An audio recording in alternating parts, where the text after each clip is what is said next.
Bonsoir à tous, j'espère que vous allez bien. C'est parti pour le 24e numéro de J+7. Je rigole parce qu'il vient de se passer un truc hors antenne. Vaut mieux pas que vous entendiez ce qui s'est passé. Heureusement qu'ils sont mutés. On va débriefer ensemble toute l'actu média de ces 7 derniers jours jusqu'à 23h. Et comme chaque lundi, je suis accompagné de la team avec donc ce soir Bastien, Pacôme, Arnaud, Géronimo Dicotier évidemment et Jérémy. Salut les gars. Ah bah on les voit pas. Comme quoi, comme ça, c'est magnifique. On les voyait juste avant et là on ne les voit plus. Non, on les voit toujours pas. C'est incroyable. Bon bah c'est génial. C'est génial. Jérémy n'est pas là. Personne n'est là. Ok, parfait. Alors, là on va vous entendre déjà. Voilà, parce qu'on vous entendait et je vous ai remis. C'est un bordel. Ça démarre magnifiquement bien. Hein. On fera pas un live correctement. C'est incroyable. Alors pourquoi ça ne marche pas? On ne le pas pour le podcast. On la fera en antenne. On va réenregistrer derrière. Non, mais écoutez, on vous voit pas ce soir. OBS ne veut pas qu'on vous voit. Donc, vous voyez, ça va. Je peux me tutoyer en tout cas. Bah relance. Ah, OBS, ça y est, hein, c'est bon. C'est bon. C'est bon, il vous voit. C'est bon. Il vous voit. Ils vont voir mon gros bouton sur la tronche. Les Alors gens de attends. Twitch. Voilà, là c'est bon. Voilà. Ah oui, dis donc le gros bouton. Bonjour au gros bouton de Pacôme. C'est bon. Teaser pour un des sujets. Ah oui, dis donc. Allez. Parce qu'on va parler boutons ce soir, mais les boutons de la télécommande. Et oui, parce qu'il y a eu un débat cette semaine qui est revenu, un sujet qui est revenu, c'est les boutons Netflix, Amazon, etc. sur les télécommandes, comme vous montre Bastien à la cam actuellement. Voilà, on a reparlé de ça cette semaine.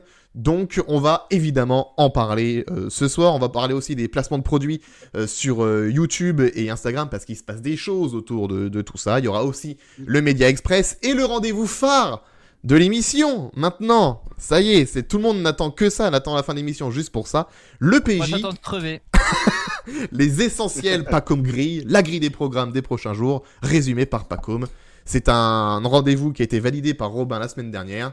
Donc autant vous dire que et par tout le monde aussi sur le live d'ailleurs. Donc du coup c'est retour. Ah il fait la moue Pacôme. Il fait la moue. Non mais préparez-vous à des vannes de merde, hein, je vous le dis parce que je l'ai écrit.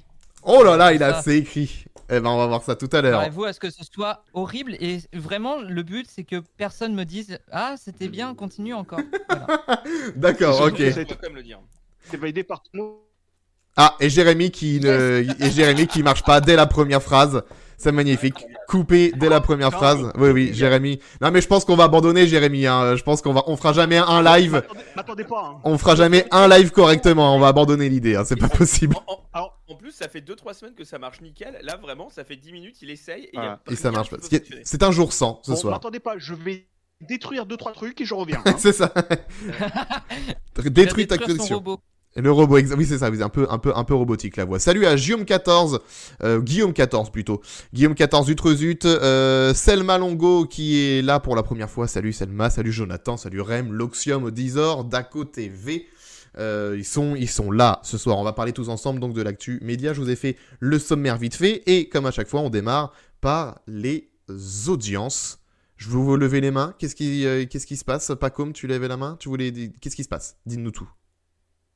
Très certainement à couper, c'est juste que moi dans mon retour tu as une voix très robotique en fait aussi. Moi aussi? Donc je sais pas si c'est le cas pour les autres. Non. Non, ça va. Non, il y a que chez moi. Il a Ah. toujours la même voix de bouche que d'habitude. Ok. On vire Ah, mais Arnaud c'est pour vrai ce que ça live déconne ce un peu, soir, j'ai merci. Là ça va un peu mieux. Non, c'est bon. Jonathan nous dit on entend bien, donc Bon, ça, bah, ok, bah, ça vient de chez moi. Pardon, excusez-moi. la connexion. On démarre. Faut que tu- Oui, qu'est-ce qui va dire? Vas-y Arnaud, et après on pour pas. Non, j'allais dire la dernière fois que tu coupes le live pour. Ça va pas comme. Là, sinon. Sinon c'est. Vous voyez, Waouh. on est en mode dictature ce soir. Hein, vous l'avez compris. Hein, ce soir, on voulait que rien ne bug et tout bug. Donc ça démarre bien. Et on démarre avec les audiences. Tout de suite, avec le record pour envoyer spécial cette semaine, évidemment avec le reportage sur Nicolas Hulot, donc qui a été très suivi, qui était numéro 1 des audiences jeudi soir, avec 3 346 000 téléspectateurs, avec un bon teaser de la part de Nicolas Hulot la veille sur BFM. Il a bien participé à la pub du programme. Donc voilà. Donc, Communication de crise, trop tôt. Trop tôt, oui, c'est ça. Juste, Beaucoup trop tôt, beaucoup trop tôt. Vous mais l'avez voilà, regardé. c'est bien parce que ça m'a permis de savoir qu'il y avait un envoyé spécial le lendemain. Oui, c'est clair. Sur lui, c'était pratique. Mais, C'est clair.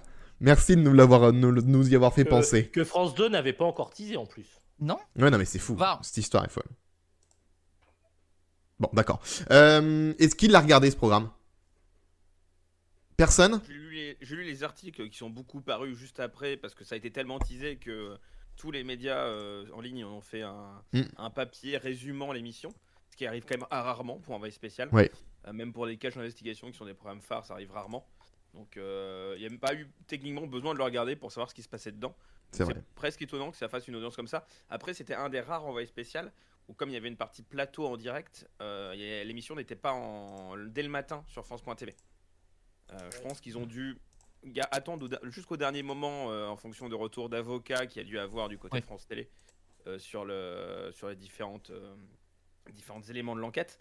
Et donc du coup il n'était pas en pré-live sur France.tv. Est-ce que ça a changé quelque chose concernant la visibilité de l'émission et le fait qu'il était plus regardé le soir? Je sais pas trop. Il l'est actuellement envoyé spécial. Le flux est pas trop en preview. Ouais. Non, il doit y être. Je vais te normalement, confirmer oui, ça, normalement, mais il y est. Normalement, il y est là. Non, Après, mais, c'est vrai qu'il non. peut y avoir des Non, retours d'habitude- juridiques non, et donc. d'habitude, est-ce qu'il y est en En temps avance? normal. Ah. C'est ça. Ah oui. De Et- mémoire. Oui, bah, il est en avance, je crois. Je crois qu'il est en avance. Est-ce qu'il est, maintenant.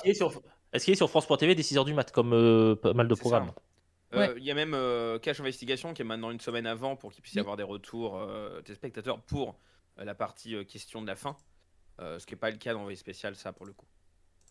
Ok. Et pour compléter par rapport à la courbe, il y a un décrochage sur le deuxième sujet. Donc s'il y avait que l'audience du lot, on n'est pas loin des 4 millions.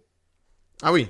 Donc voilà, on voit gros succès d'Envoyé spécial la semaine dernière. Un autre succès aussi, rien à voir, hein, on est complètement à l'opposé. Là, c'est le foot, encore une fois, avec Manchester City PSG qui a fait quasiment 2 millions de téléspectateurs mercredi soir.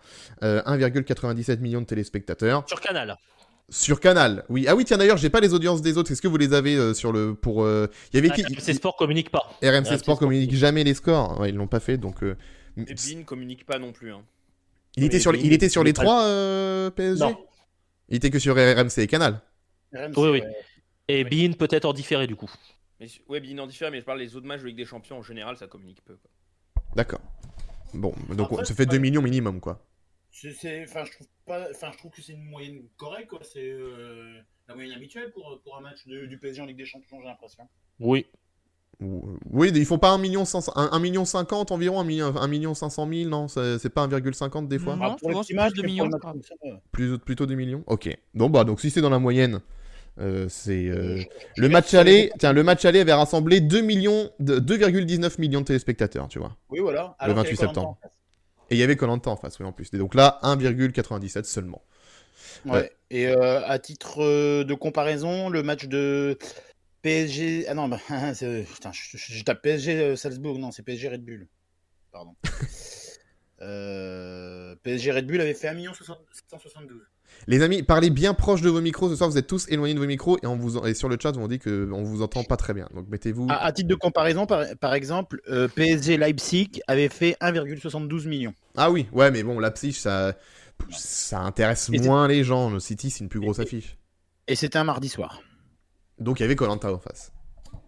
Donc c'est normal aussi qu'il y ait une petite baisse. Ok, on reste sur les succès, puisque la 11e saison de Danse avec les stars, ça y est, ça s'est terminé vendredi. Et c'est une bonne saison en globalité pour Danse avec les stars. Ça a fait une moyenne, je récupère le lien, une moyenne de 3,77 millions de téléspectateurs en moyenne pour la saison. Ils ont gagné 500 000 spectateurs par rapport à la saison 10 qui avait été diffusée en 2019, en sachant que la saison 10 avait été diffusée le samedi soir. Là, c'était pour la première fois un vendredi soir que la saison a été diffusée. Donc voilà, est-ce qu'on peut vraiment comparer les scores? Ils vont rester sur le vendredi, du coup, on est d'accord, hein, pour Danser avec les stars pour la prochaine saison, l'année prochaine. Ça risque d'être le vendredi. Potentiellement, ouais, ça peut jouer. Hein. Ça dépend si Koh-Lanta est en face ou pas. Je pense pas qu'ils réitèrent Koh-Lanta le mardi soir, par exemple. Ah bah, je pense pas. Vaut mieux pas pour eux, ouais. Vaut mieux pas pour eux. À voir l'alternance aussi avec The Voice et The Voice Kids. Est-ce qu'ils vont revenir sur des formats un peu moins rapprochés, entre guillemets, comme il y a pu avoir sur cette fin d'année. Oui. Trois formats en même temps, c'est quand même assez rare. C'est vrai. C'est vrai. Vous avez suivi, vous, Danse avec les stars ou pas? Un peu au début. Un peu au début. T'as lâché à partir de quelle élimination, Geronimo? Dis-nous tout. Tu veux vraiment savoir pourquoi j'ai lâché? Vas-y.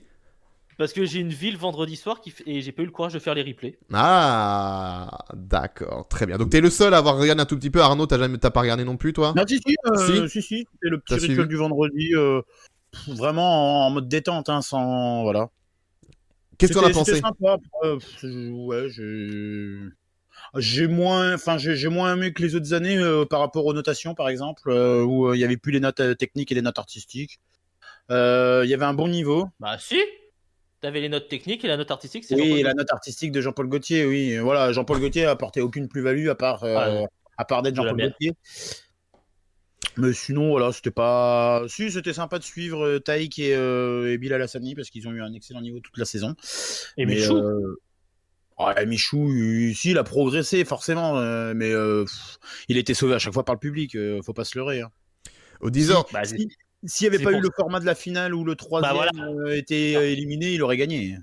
Exactement. Au 10h10 sur le chat, ils ont bien fait de changer la règle à la finale pour éviter la victoire des Michou. C'est quoi ce changement de règle? Qu'est-ce qu'ils ont fait? En fait, donc tu avais 3 finalistes, Michou, Ouais. Taïk et Bilal Hassani. Mhm. Ils ont fait une première danse chacun, ils ont fait un freestyle. Ils devaient faire un freestyle les 3, ils pouvaient pas faire la danse qu'ils voulaient. D'accord. Et ils étaient notés, et la moins bonne note des 3 était éliminée. Donc Taïk a fait 40 sur 40, Bilal a fait 39 et Michou a fait 32.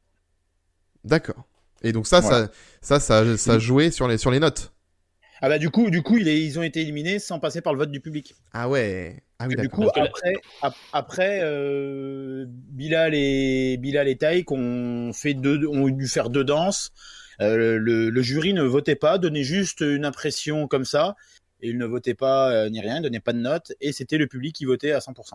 D'accord. La prod ayant les pourcentages semaine après semaine, elle devait voir que les pourcentages de Michou étaient énormes. Et apparemment, de ce qui se dit, la prod voulait un gagnant, comment dire, que ce soit un bon danseur, que ce soit pas un gagnant de la popularité. D'accord. Après, là, pendant que j'expliquais ça, il y a Marine qui est rentrée dans la chambre et qui m'a dit « Ça a toujours été comme ça en finale. Ah. Bah alors, on va fact-checker ça en direct. Attention, est-ce que l'info de Marine est bonne? Vérifions. Alors, Si elle est bonne, Marine est bonne. L'info, on n'en sait rien pour l'instant. C'est fin, c'est très fin. Non, alors, sur les 2 dernières saisons, Clément Rémiens et Samuel Guédari, il n'y avait que 2 finalistes. Ouais, Il faut remonter en saison 8 pour avoir une finale à 3. Et je ne... Ah, ils faisaient des finales à 3 et maintenant ils sont revenus à Paris. Ah, excellent. Excellent. Ouais, c'est marrant. Excellent. Talentin. Bah écoute, non, apparemment, le public votait puisque sur la saison 8, Tatiana Silva a été 3e, alors qu'elle avait une meilleure note que... Non, j'ai rien dit. C'est pas écrit. Je sais pas, je peux pas vous dire. Bah, c'était super. Ah, une belle séquence. Ils ont morflé les décodeurs. Hein. Une belle séquence, merci, c'était utile. Donc en tout cas, l'audience de la finale de Danse avec les stars, vendredi dernier, elle a fait 4 227 000 téléspectateurs. Derrière, du coup, Capitaine Marlowe, encore, sur France 2, avec 4 654 000 téléspectateurs. Toujours, hein. Toujours Capitaine Marlowe. Oui, mais en devant. rediff, là, donc c'est pas une audience incroyable pour Marlowe, quoi. Ah. Et on va saluer l'honnêteté de TF1 puisque le découpage était juste avant la révélation du gagnant. Ils n'ont pas fait une suite d'émissions dans 30 minutes d'after. Oui, là, ils ont... Mais ils respectent de plus en plus. C'était quel programme aussi où ils ont respecté? L'Energy Music Awards, ils ont respecté aussi, non? Ah non, ils n'avaient pas respecté. Non, ils sont pas respectés. non, c'est bon, c'était le non, contraire. non. Il y a eu pas longtemps, ils ont respecté un truc aussi, TF1, je crois, au niveau des parties, non? C'était déjà... Non, bah, peut-être que je fais un doublon avec ça. Julie Lescaut le jeudi 9 septembre 99. Ah, c'était ça. Ça oui. a commencé à 20h42 et ça s'est fini à 22h33. Allez, le temps où les primes Non, finissaient mais, à 22h30. Non, tu confonds peut-être avec la Starac et même pas parce que c'était Non, même pas, non, mais je pensais que c'est même Non, plus mais proche, c'était dans la semaine qui est passée, mais non, en fait, J'hallucine. Excusez-moi, j'ai des mauvais souvenirs. Tu Le fais dernier des épisode rêves de Star bizarres, Academy. écoute. Oui, je fais des rêves bizarres, absolument. Donc le bilan, donc ça va revenir de toute façon. Hein, le directeur des programmes de TF1 a dit, c'est pas encore signé, mais oui, ça va revenir. Pas trop de risques. Voilà. Et puis voilà, TF1, ils regardent pas le chiffre brut, ils regardent le chiffre sur cible, ça marche sur les cibles, Oui, donc c'est très aucune puissant. raison que ça revienne pas. Exact. Surtout que c'est une émission qui ramène des jeunes. C'est surtout, tu parles Oui, ils de ont cible. réussi, ouais. Et c'est important de préciser que c'est comme une émission qui ramène un jeune public. Et je pense que le fait d'avoir rajeuni aussi les candidats cette saison avec des influenceurs qui parlent plus à une jeune génération, ça aide beaucoup, mine de rien. C'est vrai. Non, mais ils ont réussi, en ayant fait ça, ils ont réussi. Est-ce qu'ils vont réussir l'année prochaine? Il faudra encore recruter des gens, des gens à peu près de la même génération qu'ils ont eu cette année. Oui, Gauthier, Géronimo. Et bah, le fact-check donne raison à Marine. Ah, alors vas-y, Voilà. dis-nous tout. Eh bien, tu te tais, du coup. Voilà. Et bah, lors des finales à 3, non pas dans l'Aude. Dans L'aube. Dans l'Aube. Oh, c'est quelqu'un d'autre. Exactement. Ouais. Et ben les 3 derniers couples s'affrontaient sur 2 danses à l'époque, et le cumul des 2 danses donnait un classement, et le 3e était éliminé, et il y avait une finale à 2 où seul le public avait le droit de vote. Ok. Très bien. Donc on dit bravo à conneries celle-là. et on dit bravo à Marine, et on demande à Arnaud de laisser sa place à Marine à partir de maintenant. Voilà. L'experte média, c'est elle maintenant. Il l'appelle. Il y a Odizor sur le chat qui dit qu'il faudrait enlever Jean-Paul Gaultier du jury par contre. Est-ce qu'ils peuvent, parce qu'ils ont toujours eu du mal à avoir un 4e membre dans le jury, est-ce qu'il faudrait peut-être pas changer ça et passer un jury à 3 pour la prochaine saison de Danse avec les stars? Est-ce que ça Au serait début peut-être pas un c'était peu plus à logique? 3. Pardon? Les premières années c'était un jury à 3. Bah voilà, Moi, je donc, me souviens bah qu'il voilà, était à donc. 3, ouais. Bon bah alors en Mais raison après, de plus. Je vais même aller plus loin là, ils ont même que 2 membres du jury parce que t'as Denitsa Ikonomova, ça se trouve l'an prochain ça sera une autre danseuse du Elle a casting, dit qu'elle et voulait là, refaire jury. Comment? Elle a dit qu'elle voulait refaire jury. Elle a dit qu'elle voulait refaire le jury, d'accord, ok. Non, mais parce que voilà, on a eu Fovoto, là on a eu Denitsa, Ouais. on a même eu Shaim qui était une ancienne gagnante, on a eu Matt Pokora qui est un ancien gagnant, enfin voilà, à chaque fois les 4e c'était des personnes du casting. Ouais. Après, pour revenir sur le cas Jean-Paul Gaultier, le patron de TF1, le patron des divertissements de TF1, l'a défendu dans une interview en disant que c'était le côté artistique et la vision du public, en quelque sorte, moins dans la technique. Et je pense, quoi qu'il arrive, si la prod veut s'en débarrasser, ils vont nous faire passer ça sur un départ volontaire de Jean-Paul Gaultier, parce que le message envoyé serait très compliqué. Oui. Personne ne sera dupe, mais en termes de communication, c'est compliqué à dire bye, t'es mauvais. Oui, c'est vrai, ça la foutrait mal, Jean-Paul Gaultier, c'est clair. On fait un autre bilan d'une série qui s'est passée. C'est Sophie Cross sur France 3, une série policière. Le dernier épisode a été diffusé mardi dernier sur un record. Ça a fait une audience de 4 122 000 téléspectateurs, donc plus de téléspectateurs que la moyenne de Koh-Lanta. Ils ont été moins bons en part d'audience, mais ils ont quand même fini à plus de 4 millions. Le bilan de la série est plutôt très bon. Donc encore une fiction en plus de France 3 qui marche, encore une fois. Il n'y en a pas une qui se plante sur France 3. Hein. Toutes les fictions sur plusieurs épisodes, tout marche sur France 3 et sur France 2 aussi quand France 2 fait des fictions. Ça marche partout. Si, tout les marche. fictions policières, donc oui, si on considère qu'effectivement c'est tout pour France 3, oui, mais c'est les fictions policières qui fonctionnent. Oui. Je sais pas, en fait, je me dis ça parce que je sais pas si imaginons France 3 s'essaye à un autre style, s'essaye à un autre genre. Est-ce que ça marcherait autant? Faut voir. Mais pourquoi il s'essayerait à un autre genre? Oui, bien sûr. Non mais évidemment, on s'entend. Mais imaginons que, tu vois. Bah oui, mais imaginons que le journal de 20h soit à 19h. Non mais tu vois, le truc c'est que c'est pas pareil. Pour France 3, c'est mais si, parce que c'est ce type de fiction là que produit France 3. Si le journal de 20h que ce soit prévu que il programme un autre type de fiction à ce moment-là. Si le journal de 20h était à 19h, ça s'appellerait le 19-20. Par contre, tu vois, si le journal de 20h était à 20h, et ben on sera en Allemagne. Et non pas à 19h58 pour TF1 et France 2. Koh-Lanta était à 21h. Si les chaînes respectaient les horaires des programmes, on serait pas en France en tout cas, on serait dans d'autres pays, mais pas en France. Sophie Cross, du coup, 3 épisodes entre le 9 et le 23 novembre. La moyenne des 3 épisodes, ça fait 3 890 000 téléspectateurs. Donc, et 17,6% de part d'audience. La chaîne s'est réjouie sur les réseaux sociaux de l'audience. Mais elle n'a pas dit encore s'il allait y avoir une nouvelle saison de cette série. Alors clairement, je vous avoue que Sophie Cross, c'est la première fois que j'en entends parler. Oui, après, non, mais c'est ce qu'on dit à chaque fois sur les audiences de France 3, c'est les audiences, j'appelle ça péjorativement les audiences EHPAD, donc c'est clairement, on n'est clairement pas la cible, voilà, c'est les anciens qui regardent ça, et comme les meurtres dans toutes les régions de France là, le samedi soir, comme Capitaine Marlowe, etc., donc... Clairement, on n'est pas la cible et c'est pareil, ça me parle pas. C'est vrai.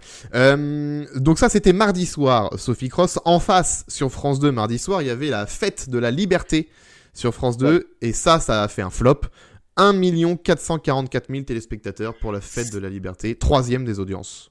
Ça fait très nom de fête communiste. C'est vrai. C'est vrai. Ouais, c'est vrai qu'ils auraient pu, oui. C'est juste que ça rime et ça nombre de syllabes que la fête de l'humanité. Donc, non mais c'est ça. Ouais. Donc 3e des audiences, il y a quand même une grosse différence entre France 2 et France 3. Donc France 2 3e et France 3 2e. 1 444 000 pour France 2 et 4 122 000 pour France 3. Il y a vraiment un gap. C'est ce qu'on appelle de la complémentarité sur France Télé. Un programme fort sur une chaîne, un programme un peu plus à une audience confidentielle avec de gros guillemets sur une chaîne. C'est vrai. Vous l'avez vu vous ou pas? Et sur le chat, qui l'a vu à la télé mardi soir, la fête de la liberté? Bon, je pense qu'il y a personne, mais personne, mais c'est assez étonnant avec parler un peu du programme quand ça avait été annoncé là dans un J+7. Oui. Donc c'était étonnant. Je suis d'autant plus étonné que ça a été diffusé un mardi, qui est pas vraiment un. Oui. Oui, c'est plutôt le vendredi. On s'attend à avoir des variétés, quoi. Oui, c'était une émission de variété en plus, ouais. C'est étrange. C'était en face d'un Koh-Lanta qui est pas non plus hyper puissant. Enfin, c'était une soirée assez étrange au final mardi dernier en termes de programmation. Et là où ça marche bien, c'est il y a vraiment de la contre-programmation. Tu parlais de la contre-programmation sur France Télé. Il faut voir que France 5 a mis ce jour-là maintenant ses documentaires sur la consommation. Donc avec tous les jeux de mots. Quand la pizza veut montrer patte blanche. C'est beau. C'est bien vu, c'est bien trouvé. Et donc, ouais, il y a un compte Twitter des jeux de mots. Oui. Salut Morgane d'ailleurs qui le tient. C'est quoi le compte? C'est Doc du Mardi qui fait vraiment le bilan de... Doc du Mardi F5. Oui, ah, d'accord. Ah oui, ils sont très très bons les jeux de mots de documentaire, oui. J'irai m'abonner tout à l'heure. Bien sûr. Abonnez-vous. Abonnez-vous. Elle ne rend pas malheureusement, c'est dommage. Enfin, elle rend des vannes. Ah bah voilà, Bastien a envoyé le lien sur le chat si vous voulez aller voir ça. Parfait, très bien. Mais c'est vrai que 1,4 million, ça aurait presque pu trouver sa place sur Culture Box un mardi, puis être diffusé sur France 2 plus tard. Enfin, c'est... Bon, c'était au moins une tentative, c'était pas franchement réussi. Ouais, le temps. Moi, je peux vous dire. Vas-y. Le tenter un mardi soir, c'est vrai que c'est bizarre.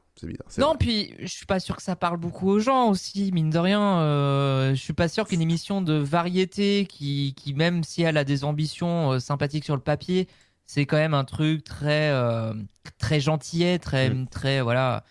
On va fêter la liberté. Voilà, ça va être super, la République, mais Paris est une fête. Enfin, c'est vraiment ça, et je suis pas sûr que ça intéresse beaucoup les gens, malheureusement. Mais bon. C'était produit par Christophe de Chavannes. Tiens, je savais pas que c'était produit par Christophe de Chavannes. Ah bon? Ouais. Moi, je parlais de Culture Box, c'est en ce moment en rediff sur Culture Box. Ah bah tiens, tu vois. Ah bah tiens. Oui, mais ça a peut-être plus sa place sur. Ouais, en même temps, c'est pas France TV Sport. Bon. Non, c'est sur France 4 Culture Box, France TV Sport ou Roku ce soir. Et donc, pour revenir, vas-y. Voilà, non, vas-y, c'était juste pour dire que c'était globalement, comme c'était au Bataclan, etc. T'avais au-delà du fait que c'était aussi en hommage forcément aux attentats qu'il y a eu en novembre. Et c'est presque étonnant du coup que ça soit programmé aussi tard par rapport à la célébration à l'hommage des victimes du Bataclan. C'est vrai que ça tombe pas très bien. Ça tombait un peu comme un cheveu sur la soupe. Il y avait les temps change à programmer. Oui, mais nous, on était bien programmés, puisque nous, on était programmés le soir de la journée. Hein?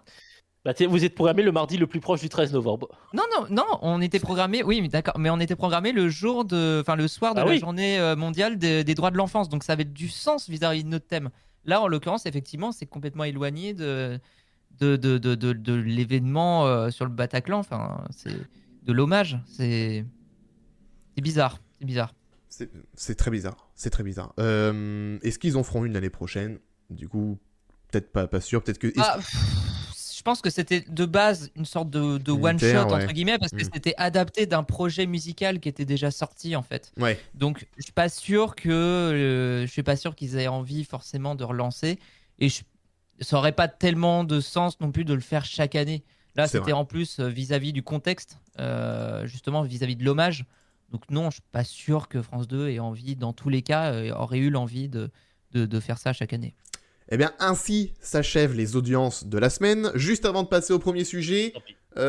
tu voulais... Vas-y. Non, vas-y, on conclut avec Geronimo. Vas-y. Je voulais donner des titres de documentaires de France 5. Non, vas-y, c'est bon. Merci, au revoir. Merci. On fera ça une prochaine fois. Je croyais que tu voulais compléter sur le sujet, et en final, non, pas du tout. Donc, je voulais alléger l'atmosphère avant de faire une transition. Non, non, merci. Non. Laisse l'atmosphère lourde comme elle est déjà, en fait. Exactement. L'ambiance est délétère, quoi. Arnaud, petit point, est-ce qu'on a un score est-ce qu'on a le nom du Ballon d'Or ou pas du tout? Où est-ce qu'ils en sont? Non, mais Gigi Donnarumma vient d'être élu gardien de l'année. D'accord. Et sur le classement, ils en sont où? Ils sont à quelle place? 6e. Alors, je sais que 9e c'est Mbappé, 7e c'est Salah. Non, mais ils en sont où? Juste, je veux pas le classement, ils en sont où? 6e place, ils vont rentrer dans le top 5. Ok, très bien. Voilà, on aura l'alerte, dès qu'on aura le nom du gagnant, on aura l'alerte. On passe donc au premier sujet de ce soir. On va parler des placements de produits sur YouTube et Instagram, parce qu'il y en a beaucoup. Et niveau éthique, c'est pas toujours ça sur les partenariats, les placements de produits.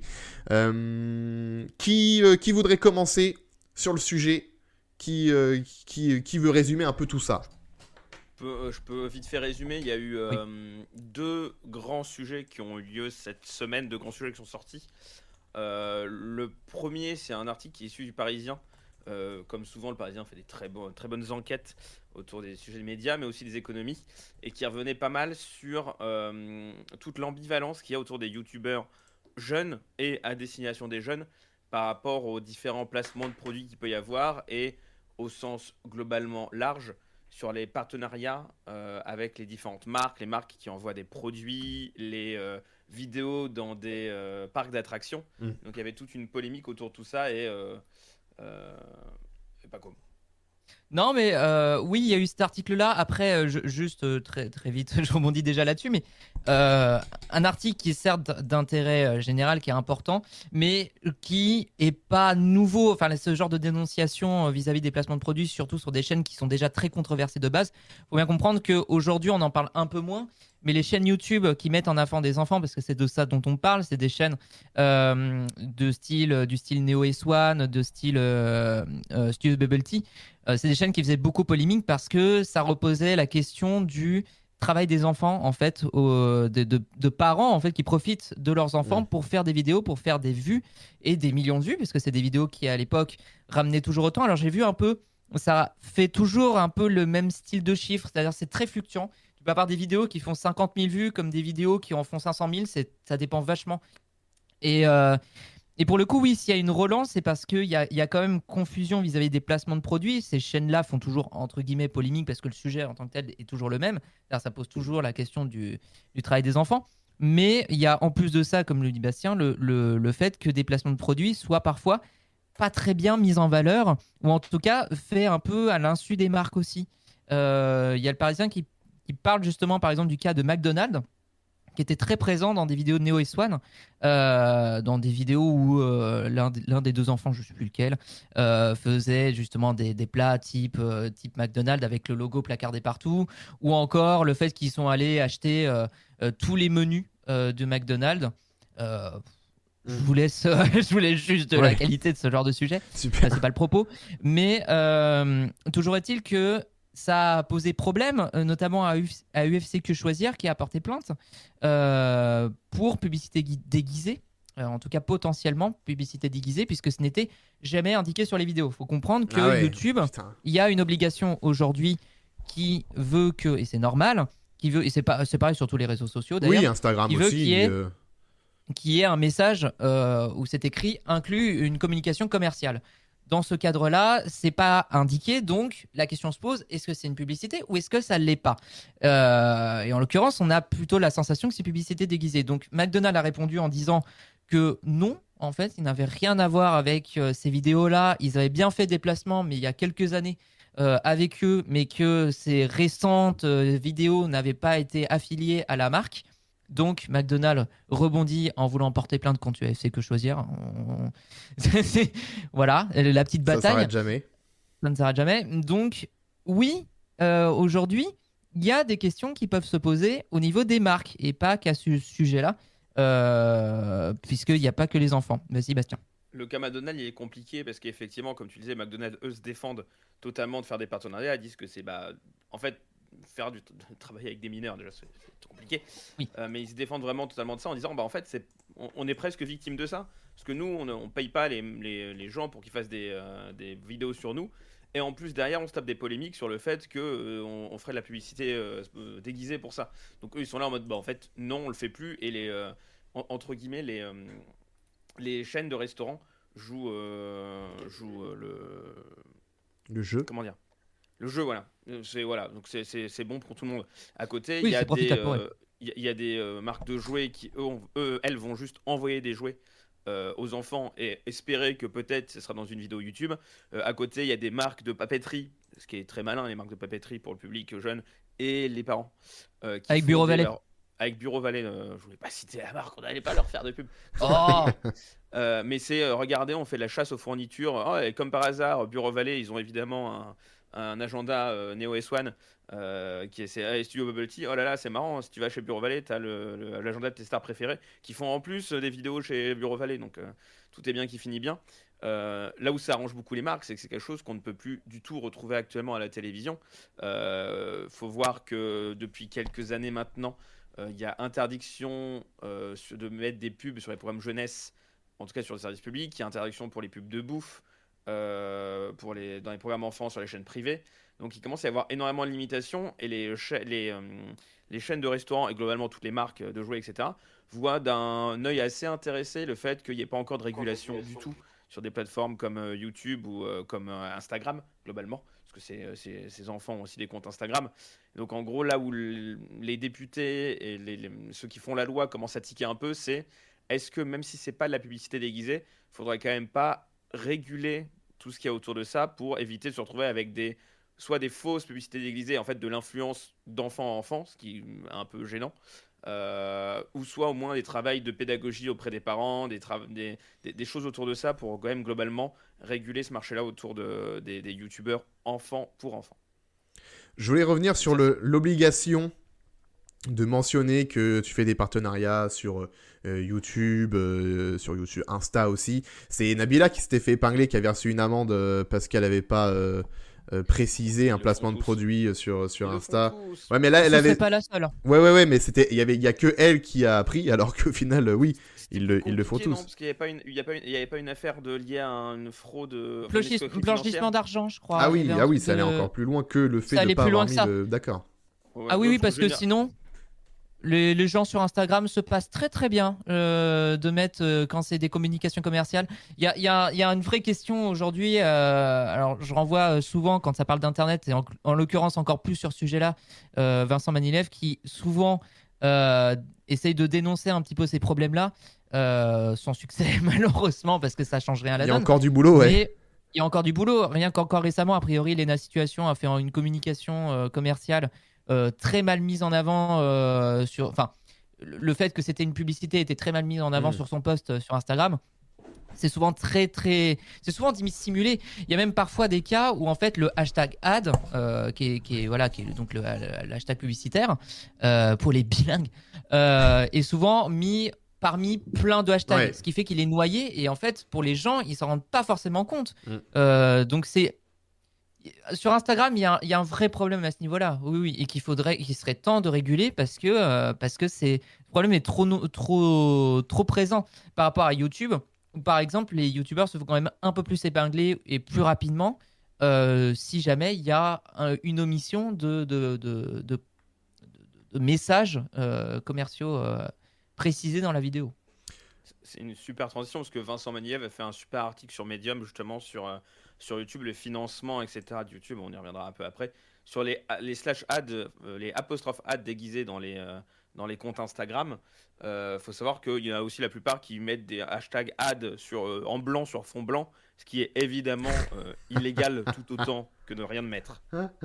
Oui, c'est clair. Mais le truc est effectivement assez peu épinglé. Là, Nabila, je pense que la répression des fraudes avait à la fois condamné le fait que c'était effectivement, je suis sur l'article, c'est un service boursier qui était promu sur Snapchat. Ah oui.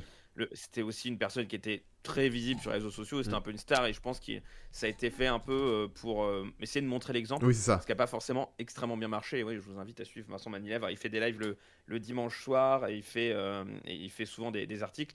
Et là, il a fait un très bon article sur les partenariats sur YouTube, comment se financer sur YouTube, parce qu'il y a une polémique il n'y a pas longtemps justement sur des youtubeurs vulgarisateurs qu'on fait. Alors c'est Stupid Economics qui a fait la vidéo qui est liée à ça. Des vulgarisateurs youtubeurs qui ont fait des vidéos sponsorisées par une agence média qui s'avère être une agence média qui promeut les intérêts de la Chine. Et donc c'est des vidéos sur la Chine sponsorisées par une agence qui promeut la Chine mais qui essaye de masquer un peu ça.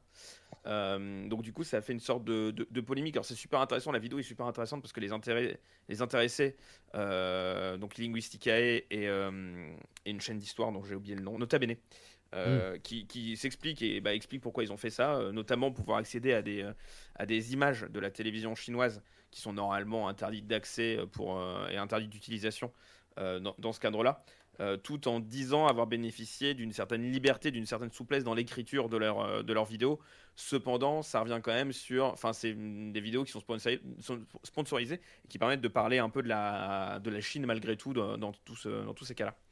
On mettra le lien dans la description du podcast et je vais le mettre sur le chat, sur l'article de Vincent Maniliev justement sur la difficile rémunération de toute la vulgarisation sur le web, parce qu'il y a plein de choses autour du CNC, il y a plein de choses autour de comment tu te fais financer en placement de produits. On a tous vu Displate et NordVPN qui sponsorisaient tout le monde. Oui. L'avantage de Displate, NordVPN, RhinoShield, etc., c'est qu'ils font vraiment peu chier les youtubeurs. Et c'est pour ça qu'ils sont là partout. Et c'est une stratégie qui fonctionne très bien parce que maintenant tu parles VPN, tu penses à NordVPN, tu penses à la protection d'un téléphone, tu penses à RhinoShield, et qui laissent même des youtubeurs faire n'importe quoi avec leur marque. Je pense notamment à Villebrequin qui a fait sponsoriser sa dernière vidéo par RhinoShield avec une super publicité qui s'appelle Phallus, qui est une parodie de Motus. C'est pas du meilleur goût possible. Non. Cependant, c'est extrêmement dans la ligne droite de ce qu'on propose en termes de blagues, nous. Comment tu sais, tu l'as pas eu en bouche, hein.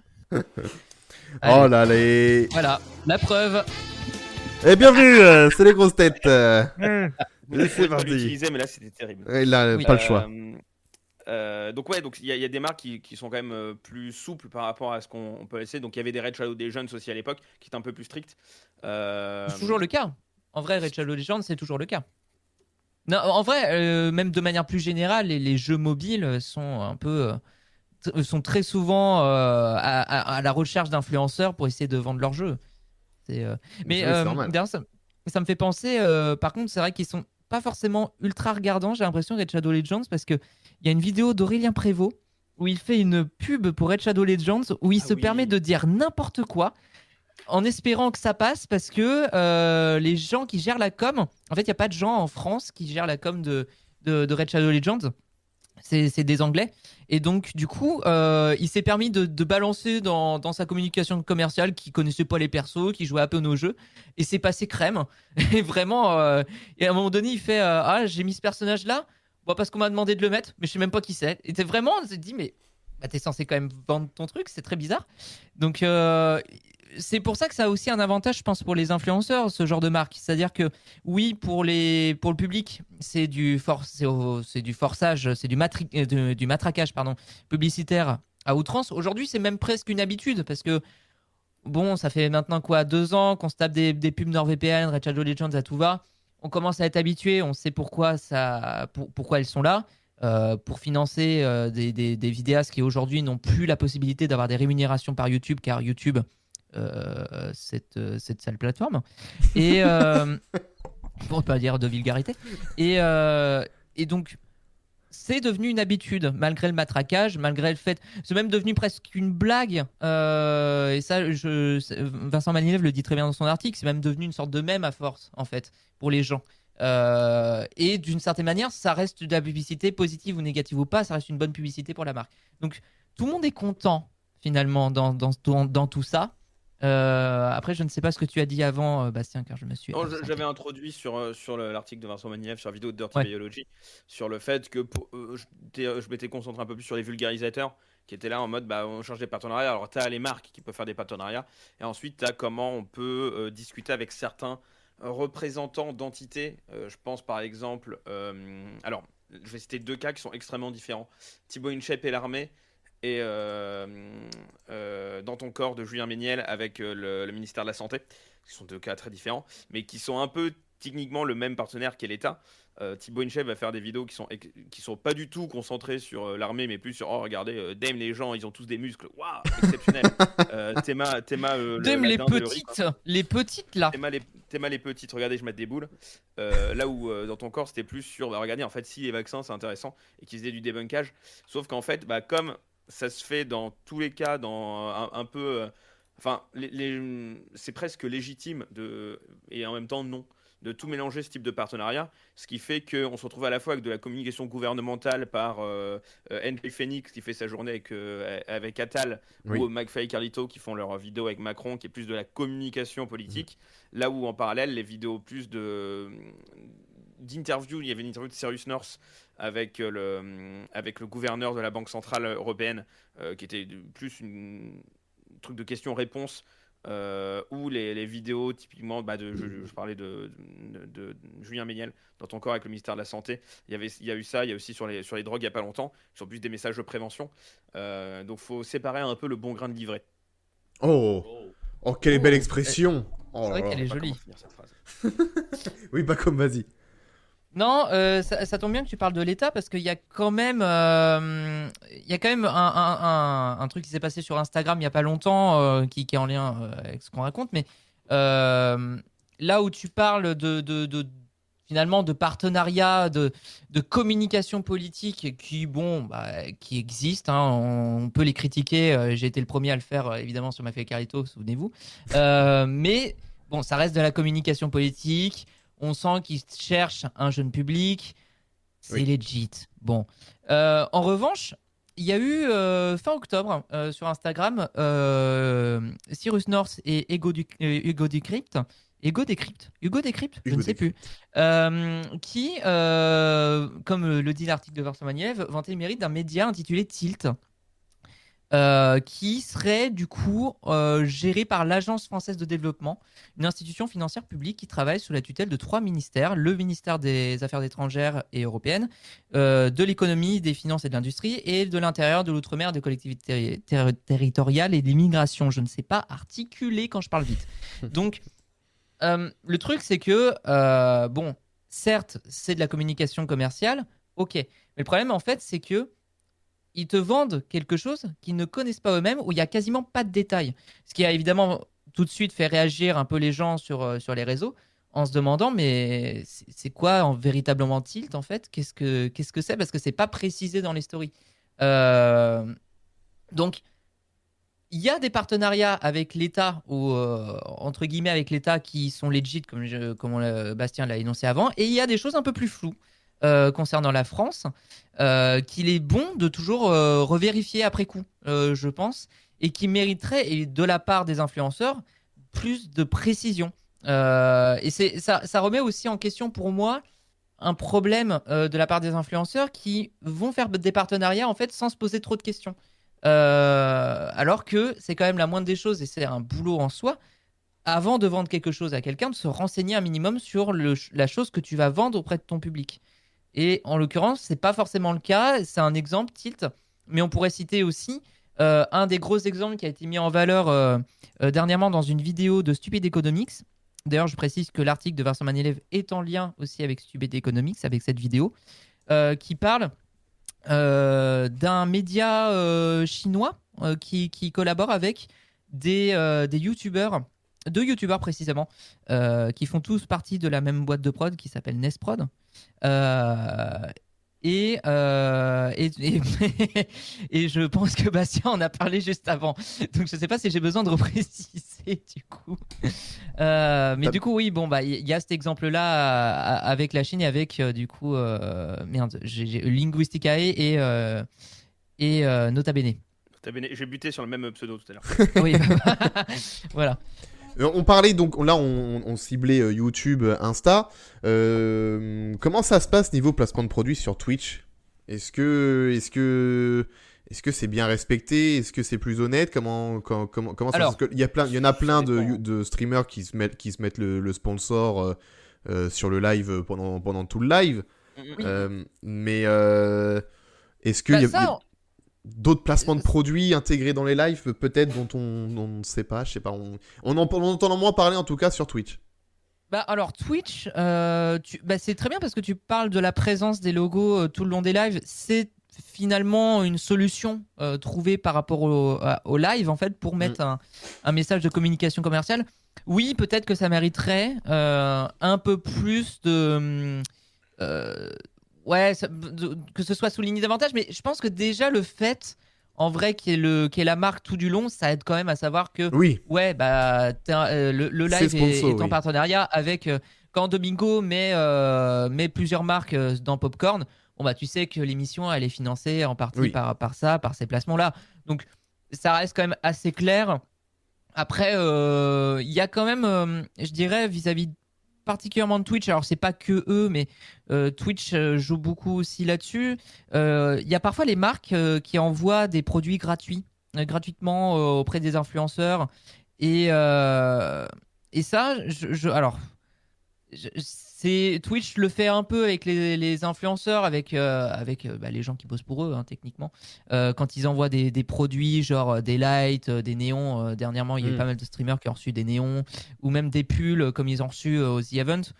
Faudrait que je vois s'il y a d'autres marques qui fonctionnent un peu de cette manière-là, avant à donner des produits gratuitement comme ça. C'est le cas sur Instagram aussi, hein, très souvent.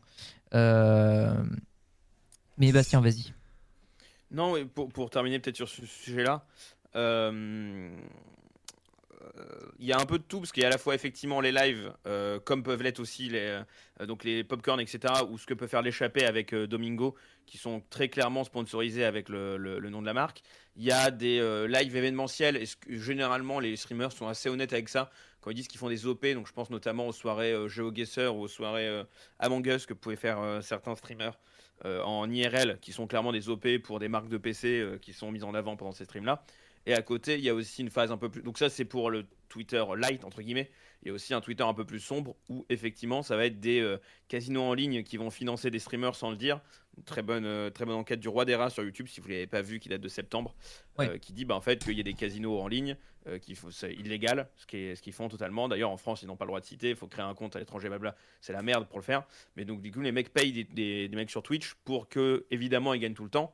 Ils disent oh là là, je gagne pas tout le temps, c'est quand même terrible, alors qu'en fait s'ils gagnent tout le temps et quand ils perdent, ils sont défrayés par le site.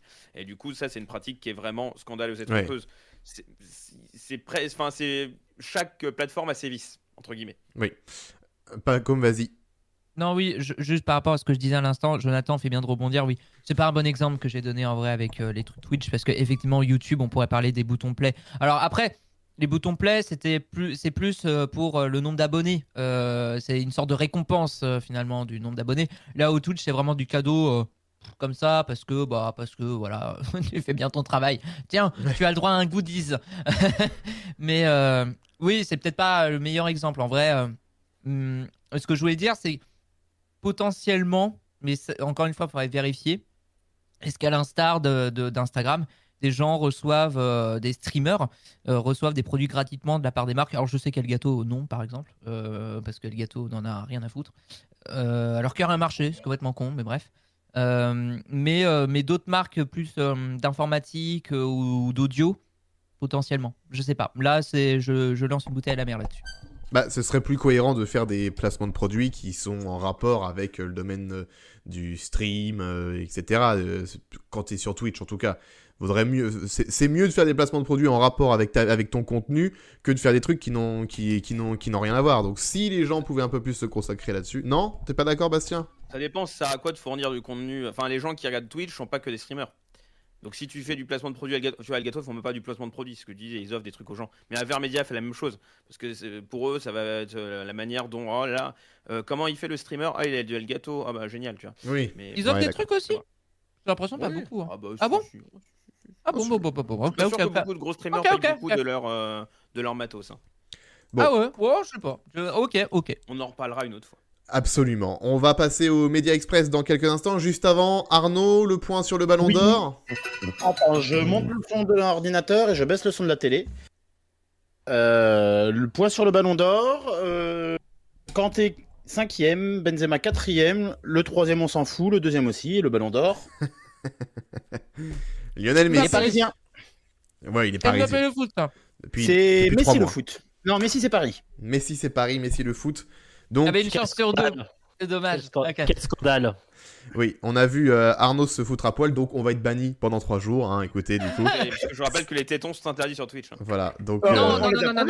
C'est les tétons de femmes, tu oublies. Oui, c'est vrai. Alors, n'est pas une femme. Alors, je connais des femmes, elles ont moins de 5 mois. Donc il peut peut-être y avoir quiproquo. On verra si on est banni ou moins pas. De 5 mois.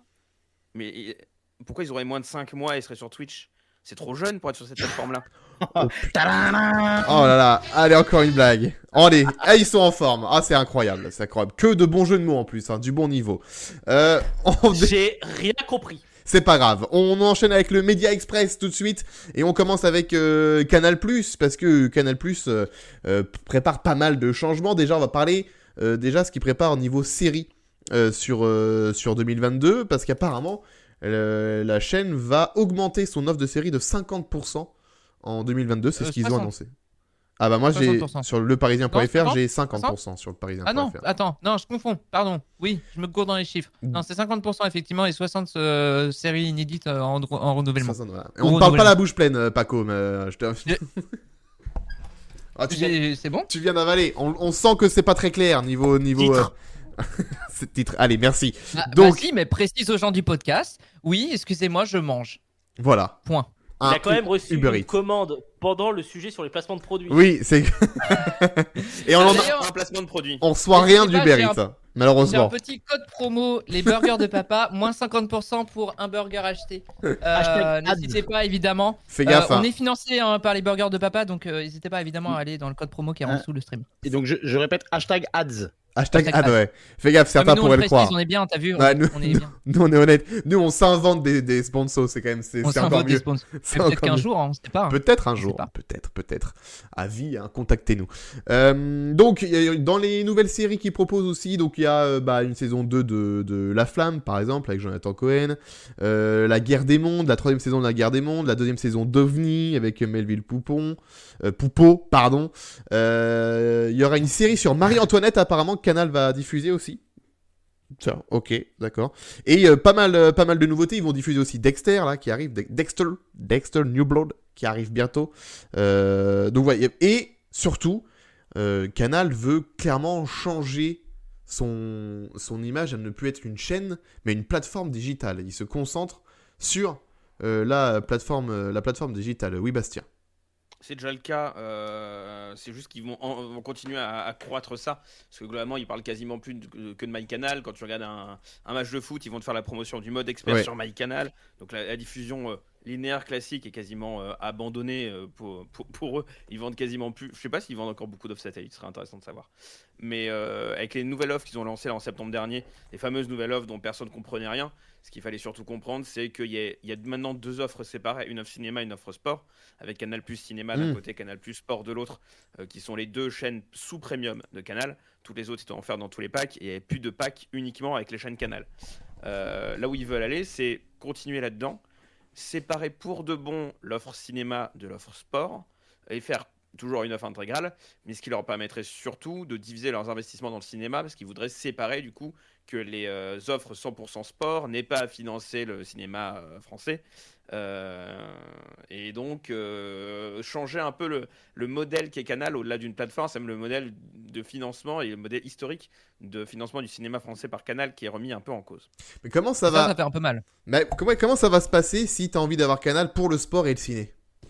Et bah t'achèteras l'offre intégrale, qui te coûtera horriblement cher. Mais c'est comme maintenant en fait. Alors, en fait, pour l'instant, ils font toujours des offres qui sont sur des ventes privées, des trucs comme ça, avec toutes les chaînes Canal. Il y en avait une il y a pas longtemps là pour Black Friday. Alors je sais plus si c'était sur vente privée ou sur autre chose. Je sais plus. Bon, bref. Mais ils font toujours ça. À voir si ça va continuer ou pas. Mais l'idée, oui, c'est que si tu veux la totale, tu passes encore plus à la caisse qu'actuellement. Non mais c'est mais à voir. Est-ce que tu as vraiment beaucoup de gens actuellement qui sont abonnés aux deux, sachant que tu consommes surtout maintenant des séries, mais plus vraiment de films de cinéma. Comme il peut y avoir actuellement. Enfin, à voir, il y a effectivement peut-être des variations d'offres à faire. Et moi, je suis très content d'avoir une offre co-sport, parce que je regarde ni série ni Cinoche de mon côté. Bah ouais, moi je regarde les deux et je t'avoue que ça me fait chier de me dire va falloir que faire un choix ou payer encore plus cher pour avoir les deux. C'est un peu relou. Oui, pas comme tu voulais dire quelque chose. Bah déjà moi c'est un peu le cas parce que par exemple moi j'ai MyCanal mais j'ai que l'offre cinéma-série parce que le sport je m'en branle un peu. Je sais pas si les gens ont constaté. Mais mais ouais, en fait, ce que je voulais dire, c'est que est-ce que c'est un peu en lien finalement avec aussi la volonté, parce que là on parle aussi, je voyais ça, on parle quasiment d'une mort entre guillemets de la chaîne en tant que telle qu'elle est actuellement, c'est-à-dire une chaîne généraliste privée. Ça va un peu de pair, j'ai l'impression, avec aussi le gros questionnement, la grosse remise en question de la présence de Canal sur la TNT en fait. C'est le serpent de mer qui est en ce moment. Ouais. Oui, c'est ça. Enfin, clairement. Mais on peut voir aussi le lien avec la diffusion actuellement de la Ligue 1 qui est plus sur Canal du tout, qui est sur Canal décalé et sur Canal Plus Sport. Et il se rend compte que ça fait quasiment autant d'audience que si c'était sur Canal tout court. L'audience de la Ligue 1 sur Canal Plus décalé faisant parfois plus que l'audience du rugby sur Canal normal. Donc ils sont en train sûrement de se poser des questions de est-ce que ça a encore actuellement un sens d'avoir un flagship Canal unique. Est-ce qu'il ne faudrait pas plutôt séparer totalement les deux offres, sachant que en linéaire, ce qui reste du modèle de chaîne généraliste sur Canal, il n'y a que En Aparté qui pourrait très bien être séparé en deux versions, une version cinéma et une version sport pour combler les heures creuses de l'une ou de l'autre. C'est déjà un peu le cas actuellement, le En Aparté, t'as quelques invités musique, t'as quand même toute une dominante musique sur Canal, parce qu'ils ont encore financé Hip Hop Symphonique il n'y a pas longtemps, t'as Click, etc. Donc à voir où est-ce que ces émissions-là trouveraient leur place. Boîte Noire aussi. Boîte Noire qui est un format court qui est passé très bien. Full musical, qui marche pas très bien, qui a jamais trop marché en visibilité, mais qui est vraiment devenu full musical. Et je suis très content que ça soit le cas parce que ça faisait longtemps qu'on n'avait pas vu de programmes musicaux en tant que tel sur Canal, hormis tout ce qu'ils nous mettent sur Canal Plus Story, les Live in Canal et les Ma Musical, pour rappeler le bon vieux temps de chez Stéphane Saunier, mais sinon pas grand chose quoi. Et ce serait étonnant qu'on retrouve ça sur C8 en tout cas à terme. Peut-être Click, pourquoi pas, mais alors les autres programmes de Canal, serait étonnant qu'on les retrouve sur C8. Donc à voir ce qu'il obtiendra de ça. Je pense qu'on aura des réponses. Normalement, la licence TNT, elle s'en va pas aussi vite que ça. Donc soit ils vont continuer à d'abord diviser les offres, avec notamment, il y a toujours cette fameuse chaîne Canal Plus grand écran qui a été teasée à un moment, mais qui n'est pas encore créée, qui va être liée au renouvellement de tout le financement avec le cinéma. Donc à voir s'ils vont pas continuer cette division des offres avant d'arrêter pour de bon la chaîne linéaire Canal+. Il y a Red Carpet sur le chat qui dit « Nous avons quitté Canal parce que ça devenait trop cher et ne récompense pas la fidélité. » Oui, mais ça c'est comme n'importe quoi actuellement. Hein. Ton opérateur téléphone, il récompense plus non plus la fidélité depuis perpète. Hein. Comment c'est intéressant de changer. Là où Canal c'est avantageux, c'est que il bundle des offres qui fait que c'est moins cher si tu prends l'offre Canal plus le Netflix plus le machin, plutôt que de prendre indépendamment chacun des trucs. Mais là encore, ça dépend de ton contenu, de ce que tu veux y faire. Et ça dépend de la praticité. Moi, je suis abonné à Canal aussi, parce que c'est plus pratique pour moi que de trouver constamment des streams illégaux, machin, parce que j'ai pas d'offre IPTV qui me permet d'avoir ça non plus. J'ai envie de financer les clubs aussi derrière. Donc ça, on peut ensuite faire le lien avec toute la pratique du piratage, etc. Mais c'est plus un sujet de Média Express. Oui, pas oui, parce que c'est bon aussi de rappeler que le coût est certes élevé, mais il y a quand même cet avantage d'avoir accès à beaucoup de plateformes de SVOD par MyCanal. Et ça, mine de rien, c'est quand même la seule plateforme vraiment aboutie en SVOD en France actuellement, qui permet de proposer plusieurs offres comme celle-ci en nul. En nul. Allez, nul, d'accord. En nul, n'importe quoi. En une. Et ça, je trouve que c'est plutôt un avantage. Bon, il y a toujours pas Amazon Prime, mais Prime s'en fout complètement, je pense. Mais toujours un peu de bataille entre eux. Mais voilà, je trouve que c'est plutôt pratique à ce niveau-là. Enfin, moi, en tout cas, je le vois comme une vraie praticité aujourd'hui. Bah, mais tu vois, moi, pour utilisateur de ma canal. mon côté perso, pas du tout. Moi, je vais pas payer l'offre ciné plus l'offre sport pour avoir les deux. C'est au bout d'un moment, faut un. Oui, bah c'est sûr que mais ça après mais ça je comprends parce que tu as envie d'avoir les deux. Oui, je comprends que là par contre tu raques de ouf et oui, mais ça j'entends. Et on peut pas forcément tous raquer aussi cher pour avoir accès à tout ça. Donc les gens qui ont envie d'avoir les deux, si ça devient trop cher, ils vont retourner sur le streaming. Moi, j'ai pas envie de retourner sur le streaming, pas du tout, parce qu'en plus les qualités sont souvent à chier. Donc et ça me saoule. Mais je vais finir par y retourner si on doit faire un choix sur soit le sport, soit le ciné. Au bout d'un moment, moi j'aimerais bien. Tu vois, Stéphane Delille dit sur le chat, Amazon fait le contraire en devenant généraliste avec du foot, des docs, des séries, du cinéma.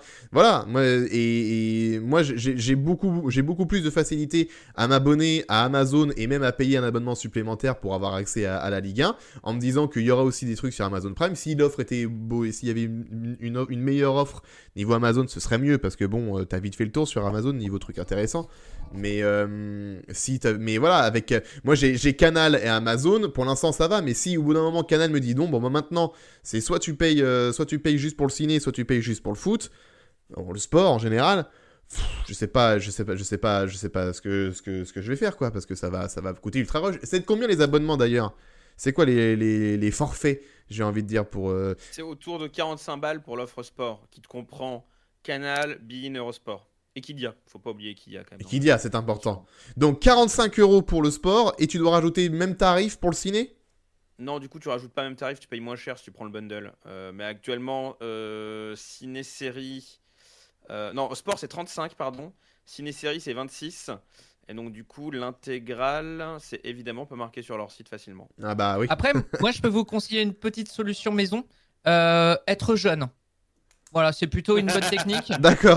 Voilà, avoir moins de 26, ça permet quand même pas mal d'accessibilité à moins cher. Sauf qu'il y a que toi qui est concerné là-dessus. Hein. Le problème, c'est que ça ne marche pas. Mais faut faire... Ouais, mais attends, faut faire des efforts à un moment donné. Hein. Tu peux pas te plaindre et puis. Restez jeune, quoi, au bout d'un moment. Merde, alors. Merde, ça suffit. Restez avec les avantages jeunes. J'aimerais bien pour pouvoir profiter encore des avantages jeunes, mais c'est terminé, c'est de l'ancien temps, tout ça.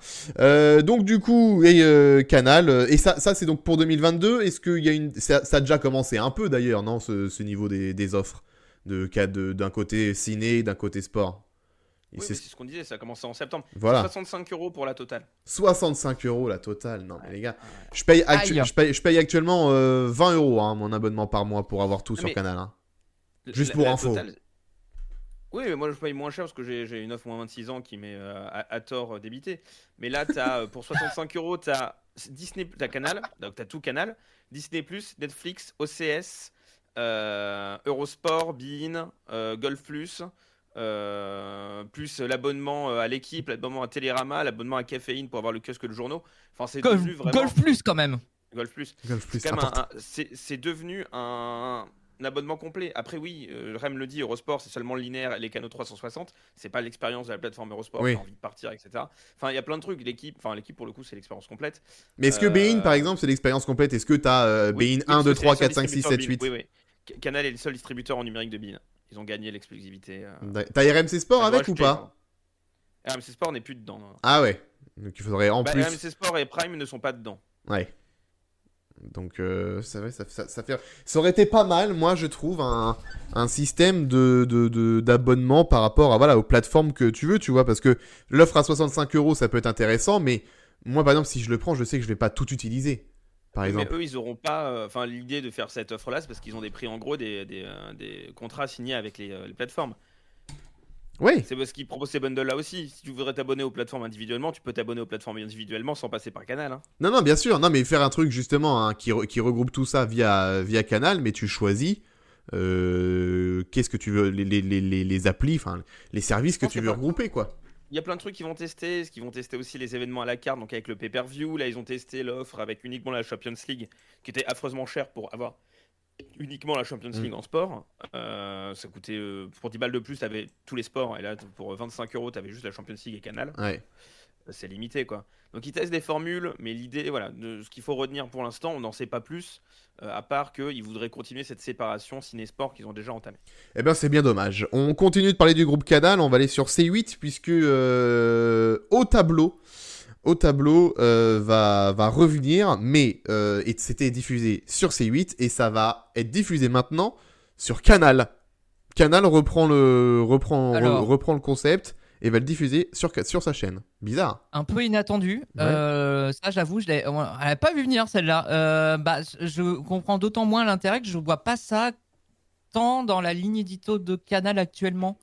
Alors après, moi je peux comprendre aussi qu'il y a une volonté peut-être de remplir la grille de Canal qui est quand même aujourd'hui très très vide en termes d'émissions de flux, mais là j'avoue, ok. Non mais c'est très surprenant quoi, parce que je trouve que ça correspond tellement pas à Canal, mais peut-être parce qu'aussi, mais ça c'est moi aussi, oui, parce qu'il y a des gens dans le chat qui disent c'est quoi la ligne éditoriale de Canal. Oui, je vous comprends. Mais moi, j'ai encore en mémoire voilà, ce qu'était Canal aussi à une époque. Donc forcément, ça joue sur mon point de vue. Mais je sais, mais j'arriverai pas, c'est comme ça. On a au tableau qui remplace spécial investigation, c'est bien. À voir si... J'ai pas lu la news. Est-ce que c'est censé être là principalement pour la présidentielle et du coup être le programme présidentiel de Canal? Oui. Dans le cadre de la campagne présidentielle, ouais. Et en clair, si je dis pas de bêtises. En parallèle, tu vas avoir Hanouna qui va faire son émission sur C8. En fait, si tu mets au tableau sur C8, tu as beaucoup d'émissions politiques sur C8, ce qui n'est pas l'idée de la chaîne. Tu veux pas vraiment le foutre sur CNews. Et comme c'est un programme qui est un peu haut de gamme, je dirais presque un peu haut de gamme pour C8, c'est pas incohérent de le faire basculer sur Canal en vrai. Et c'est Star, on parle pas beaucoup de ces stars. Hein. mais on parlait d'Hanouna, il avait pas annoncé une émission qu'il voulait faire à la fois sur Canal C8 et CNews en codif? Oui, mais non, mais ça, attends, voilà. c'est comme l'émission du 31 décembre, hein, au bout d'un moment. Il y aura Face à Baba déjà, avec. Je vous dis pas le nom du premier invité parce que j'en ai marre de. Ça salit ma bouche à chaque fois. Mais vous inquiétez pas, ils vont inviter. Indice à la caméra.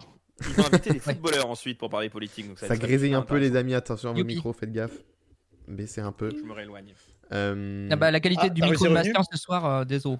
Ouais, on s'excuse auprès des gens. Il faut juste que je m'éloigne, parce qu'en fait, quand je parle trop proche, ça grésille. Si je m'éloigne un peu, ça va. Il faut quand même noter que le dernier numéro de Au Tableau sur C8, il y avait comme invité, donc c'était le 2 juillet 2019, avec comme invité Tony Parker, Anne Sinclair et Gad Elmaleh, et ça avait fait 274 000 téléspectateurs.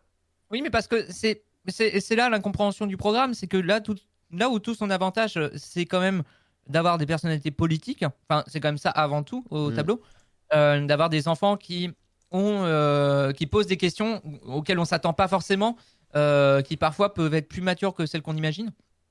Et du coup, ça n'a pas trop d'intérêt d'avoir des personnalités publiques en dehors du cadre politique pour intervenir dans l'émission. Je pense que c'est bien aussi, par contre, de revenir un petit peu à la source même du programme à ce niveau-là. Gauthier, t'avais dit ça va être en clair. Moi, je le vois pas sur l'article. Hein. Ah bah, je vais essayer de retrouver ça. Ah si, si. Diffusé dans une tranche en clair sur Canal+ en mars 2022. Alors du coup, c'est soit le midi, soit l'Access Prime Time. Oui, parce que ils vont pas le mettre à 21h, oui.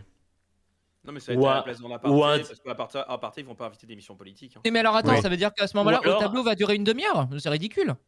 Non, alors ça peut être un dimanche à 19h, un week-end où il n'y a pas de foot. Mais Au Tableau... ça peut être un week-end. Ça peut être un week-end, effectivement, à la place, par exemple, d'une case qui est un peu en berne, qui était promue par Salut les Terriens. Ça pourrait. Au Tableau, quand c'était sur C8, ils diffusaient, donc c'était en prime, là ils disent donc 3 invités. Le programme faisait 2 heures, en gros. Oui. Donc si tu reçois 2 invités, si tu reçois 3 invités en 2 heures, tu peux facilement faire juste une seule émission de 45 minutes avec un seul invité, que tu peux passer à 20 heures en clair. Oui, mais bon. Mais disons que c'est un peu dommage, quoi.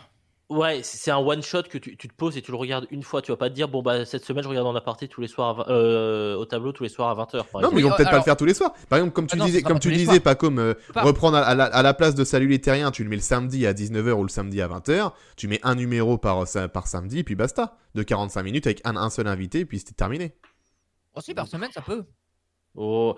Moi franchement, alors vous connaissez mes talents de programmation, CF la finale de Koh-Lanta.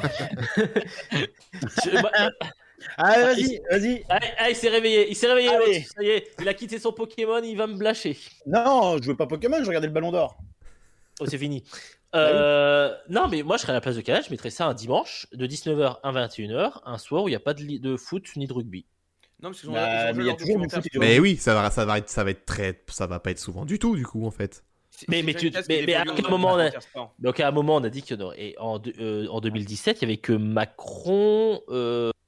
Ils étaient 3 ou 4, hein, il n'y avait pas tous les candidats. Il y a eu Mélenchon, Macron. De toute façon, tous les invités vont pas vouloir venir forcément. Oui, de toute façon, oui, ils auront pas tous. C'est un contexte un peu particulier. Enfin, c'est un concept un peu particulier. Je suis pas sûr que tous les candidats aient envie de s'y coller, même pour une campagne. Mais il y aura forcément du Xavier Bertrand, du Macron, oui, du du Marine Le Pen. Enfin, voilà quoi. T'as déjà les résultats du congrès de mardi, toi? Tu sais que c'est Xavier Bertrand à la fin. Bien sûr. D'accord. Merci du spoil. Merci. Il a sa carte chez les jeunes républicains, Pacôme. Il est renseigné. Non, mais il est espion. Il sait déjà. Tous ceux qui veulent changer le monde. Mais moi, je suis de droite depuis le début et vous n'êtes pas au courant. Oh putain Oh le gars. Alors, en même temps, Ah ouais. Pacôme, c'est très droite. Il a bien caché son jeu, hein. Il a bien caché son jeu. Donc ça arrivera probablement Si vous voulez parler. en mars. Non, justement, moi quand j'ai pas, continue. Ça arrivera à un moment à voir si c'est pas un programme qui sera aussi plus destiné à du pas linéaire. Non mais ou pour remplacer les best-of dans l'aparté qui sont là tous les vendredis. Il y a plein de. Déjà ils ont dit dans le communiqué, pardon, ils ont dit qu'ils recevraient les 5 principaux candidats à la présidentielle. Déjà, c'est maximum. Oui, donc c'est ça. Il y aura les 5 maximum. Je dis quoi. Donc je dis. Et ça il y aura nous le fait candidat de la droite, le candidat de la gauche, il y aura Macron, il y aura Le Pen, et il y aura. Alors, candidat de la gauche, on a dit les 5 meilleurs. les 5 principaux. C'est sûr que c'est pas la description 2017, ça. Parce qu'on sait pas encore qui sont les principaux candidats. Non, mais non, dans tous les cas, s'ils font que les 5 principaux, ça va faire une polémique comme le débat de TF1 à l'époque. Hein. Oui, c'est vrai. Donc, alors ça dépend parce que c'est pas le même contexte non plus, tu vois. Là, enfin bon, bref. On verra. Ils nous donneront la liste à un moment donné, mais sachez que ça arrivera en mars 2022. Voilà, c'est à partir de mars 2022. Des nouvelles de la fusion TF1 M6. Il y a Alain Veil, donc le patron de Next Télé, qui... Next Radio TV. Next Radio Télé, pardon. Next Radio Télé. Le patron de Radio Télé. L'ex-patron. Qui a dit qu'il veut racheter une des chaînes de TF1 ou d'M6 qui devront se séparer s'ils fusionnent pour créer l'Express Télé. Voilà. L'Express Télé. C'est un concept quoi. Qu'est-ce qu'il veut faire avec l'Express Télé surtout? Ce serait quoi le concept de la chaîne? Une 5e chaîne d'infos évidemment parce qu'on en a tous besoin. C'est clair. Ou alors, est-ce que ce serait pas une télé qui serait très rapide quoi? Ça commence, ça finit, c'était express. Bonjour, au revoir. Terminé. C'est que des programmes comme ça. Ça serait pas mal. On diffuse tes sexes. Pour l'instant, il a pas vraiment. Il a pas vraiment dévoilé ce que ça va être. Est-ce que c'est un truc à la Bismart? Est-ce que c'est un truc à la BFM Business, à la BFM TV? On n'en sait trop rien. C'est juste que pour l'instant, c'est à la foire à la saucisse à tous ceux qui vont dire regardez, on veut bien acheter une chaîne. Oui. Comme toujours, quand on a des canaux qui se libèrent. Il y avait Hanouna qui a aussi dit tiens, je peux en acheter 2, je peux acheter 2 chaînes jeunes pour mettre des programmes. Alors lesquels, on ne sait pas parce qu'il a déjà C8 sur lesquels il diffuse 24/24. Ouais. Donc qu'est-ce qu'il veut mettre ailleurs, on ne sait pas trop. Donc voilà, ça va être juste là, on va avoir pendant un moment jusqu'à temps que ça se fasse ou non la foire de qui va racheter TF1 M6. Je pense que ça peut devenir une rubrique de ce J+7. Chaque semaine, on va en avoir un nouveau. Moi, je veux bien racheter aussi TFX de mon côté. J'ai 10 balles là, donc. J'ai 10 balles, ça tombe bien. Alex RBTV, non, on pourrait pas?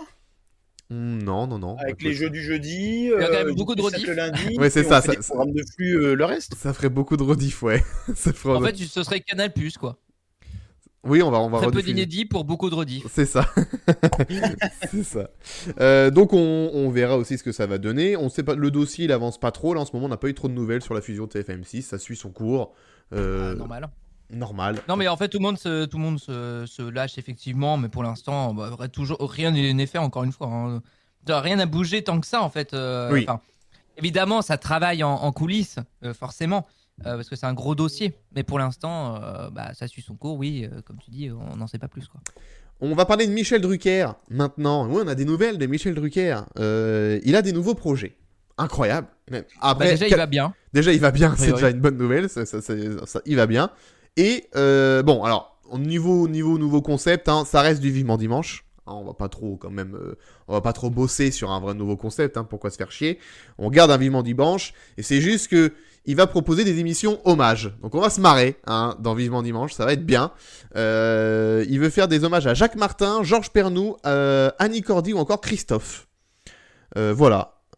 C'est toutes les émissions hommages qu'il a pas pu faire quand il était hospitalisé, c'est ça? En gros, c'est ça. Ouais. En gros, c'est ça. Yes.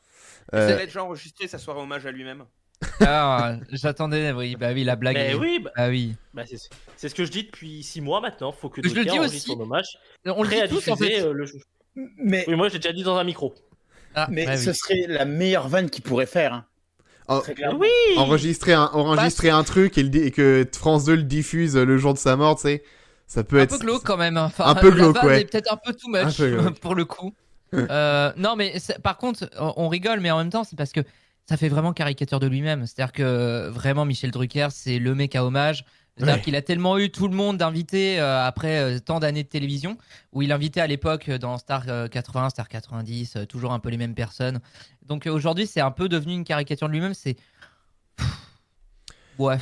Alors, il a quand même d'autres projets. Il y a quand même d'autres trucs de prévus quand même. C'est que sur France 3, apparemment, il va fêter les 40 ans de Champs-Élysées. Ah bah oui, bah tiens, c'est oui. Original. D'ici fin 2022, la chaîne diffusera 2 soirées documentaires en prime time qui reviendront sur les moments les plus marquants de cette émission culte de variété lancée en 1982 sur Antenne 2. Mais arrêtez de séparer vos émissions anniversaires en 40, ouais, là, c'est pas clair. possible, ça sert à quoi? Mais c'est cohérent avec la programmation de France 3, là, il y a eu la télé de Mireille Dumas, ils avaient fait ça avec la télé des années 70, 80, 90, 2000, etc. etc. Donc 80, 90. L'ORTF, non, c'est cohérent. Il n'y a pas eu 2000 J'ai lu le résumé de l'émission, enfin le documentaire anniversaire des 40 ans des Champs-Élysées, donc on reverra toutes les séquences cultes qu'on a déjà vues 1000 fois, comme Gainsbourg, Whitney Houston, Thierry le Luron, etc. I want to fuck her. Voilà. Ah, j'ai envie de crever chaque fois que je vois ce truc. Et en fait, j'ai envie de vous offrir des roses. This is your great. T'auras pas de cigarette. J'ai pas dit ça, j'ai dit que je voulais la baiser. Et petit plus, il dit voilà, non mais c'est ça. Non, alors le petit plus du documentaire, c'est écrit dans l'article. Petit plus, Michel Drucker racontera ce qui s'est passé avant et après ces séquences. Voilà. Ah, est-ce qu'il va nous ressortir l'anecdote du générique qui a coûté très cher? Peut-être que ça commencera par ça. Ça commencera par ça. Après, ça peut être une émission intéressante comme toutes les émissions là. Et unpopular opinion, est-ce que Vivant Dimanche aurait pas plus sa place sur France 3 aussi? Oui, c'est vrai. D'autant que ça doit pas beaucoup marcher en ce moment sur la 2. Hein. Tu mets quoi sur France 2 à la place le dimanche après-midi? Je sais pas. Mais une rediff des enfants de la télé. En vrai, ils ont déjà la case avec le samedi d'en rire sur des hommages aux artistes morts. Déjà depuis perpète, avec ce que faisait aussi avant Yves Lecoq. Tu mets ça le dimanche, bon, ça peut être pas mal. Après, c'est vrai que France 3 est en quête de régionalisation sur ces horaires-là. Il y a de plus en plus de décrochages régionaux pour mettre du sport. Donc, bon, c'est vrai que. Après, là, tu viens de te contredire en direct. Oui, pardon, j'avais un débat avec moi-même, mais là aussi. Après, c'est quand même. Vous dites que c'est cohérent vis-à-vis de France 3. Ça reste quand même surprenant vis-à-vis quand même d'un programme qui était diffusé sur la 2, sur lequel il y avait un revival il y a quelques années. Il y a plus de 10 ans maintenant sur la 2. Bon. Non, c'était pas 2009. Oh, c'était un 2000, peu plus tard, un peu plus tard. Si c'est enterré pour de bon cette émission, lui rendre hommage, merci. Hein. Enfin. Ouais, c'est clair. Oui. Enfin, merci, non, parce que c'est une émission de variété comme une autre. Non, mais c'était une émission de son époque. Aujourd'hui, ça a plus sa place. T'es ressucé de Champs-Élysées, t'en as partout maintenant. Ouais, c'est clair. Non, mais c'est que des trucs vus et revus. Et je suis pas sûr qu'avoir 2 anecdotes de Drucker qui dit bah, dans les coulisses, il s'est passé ça. Je suis pas sûr que ce soit très intéressant.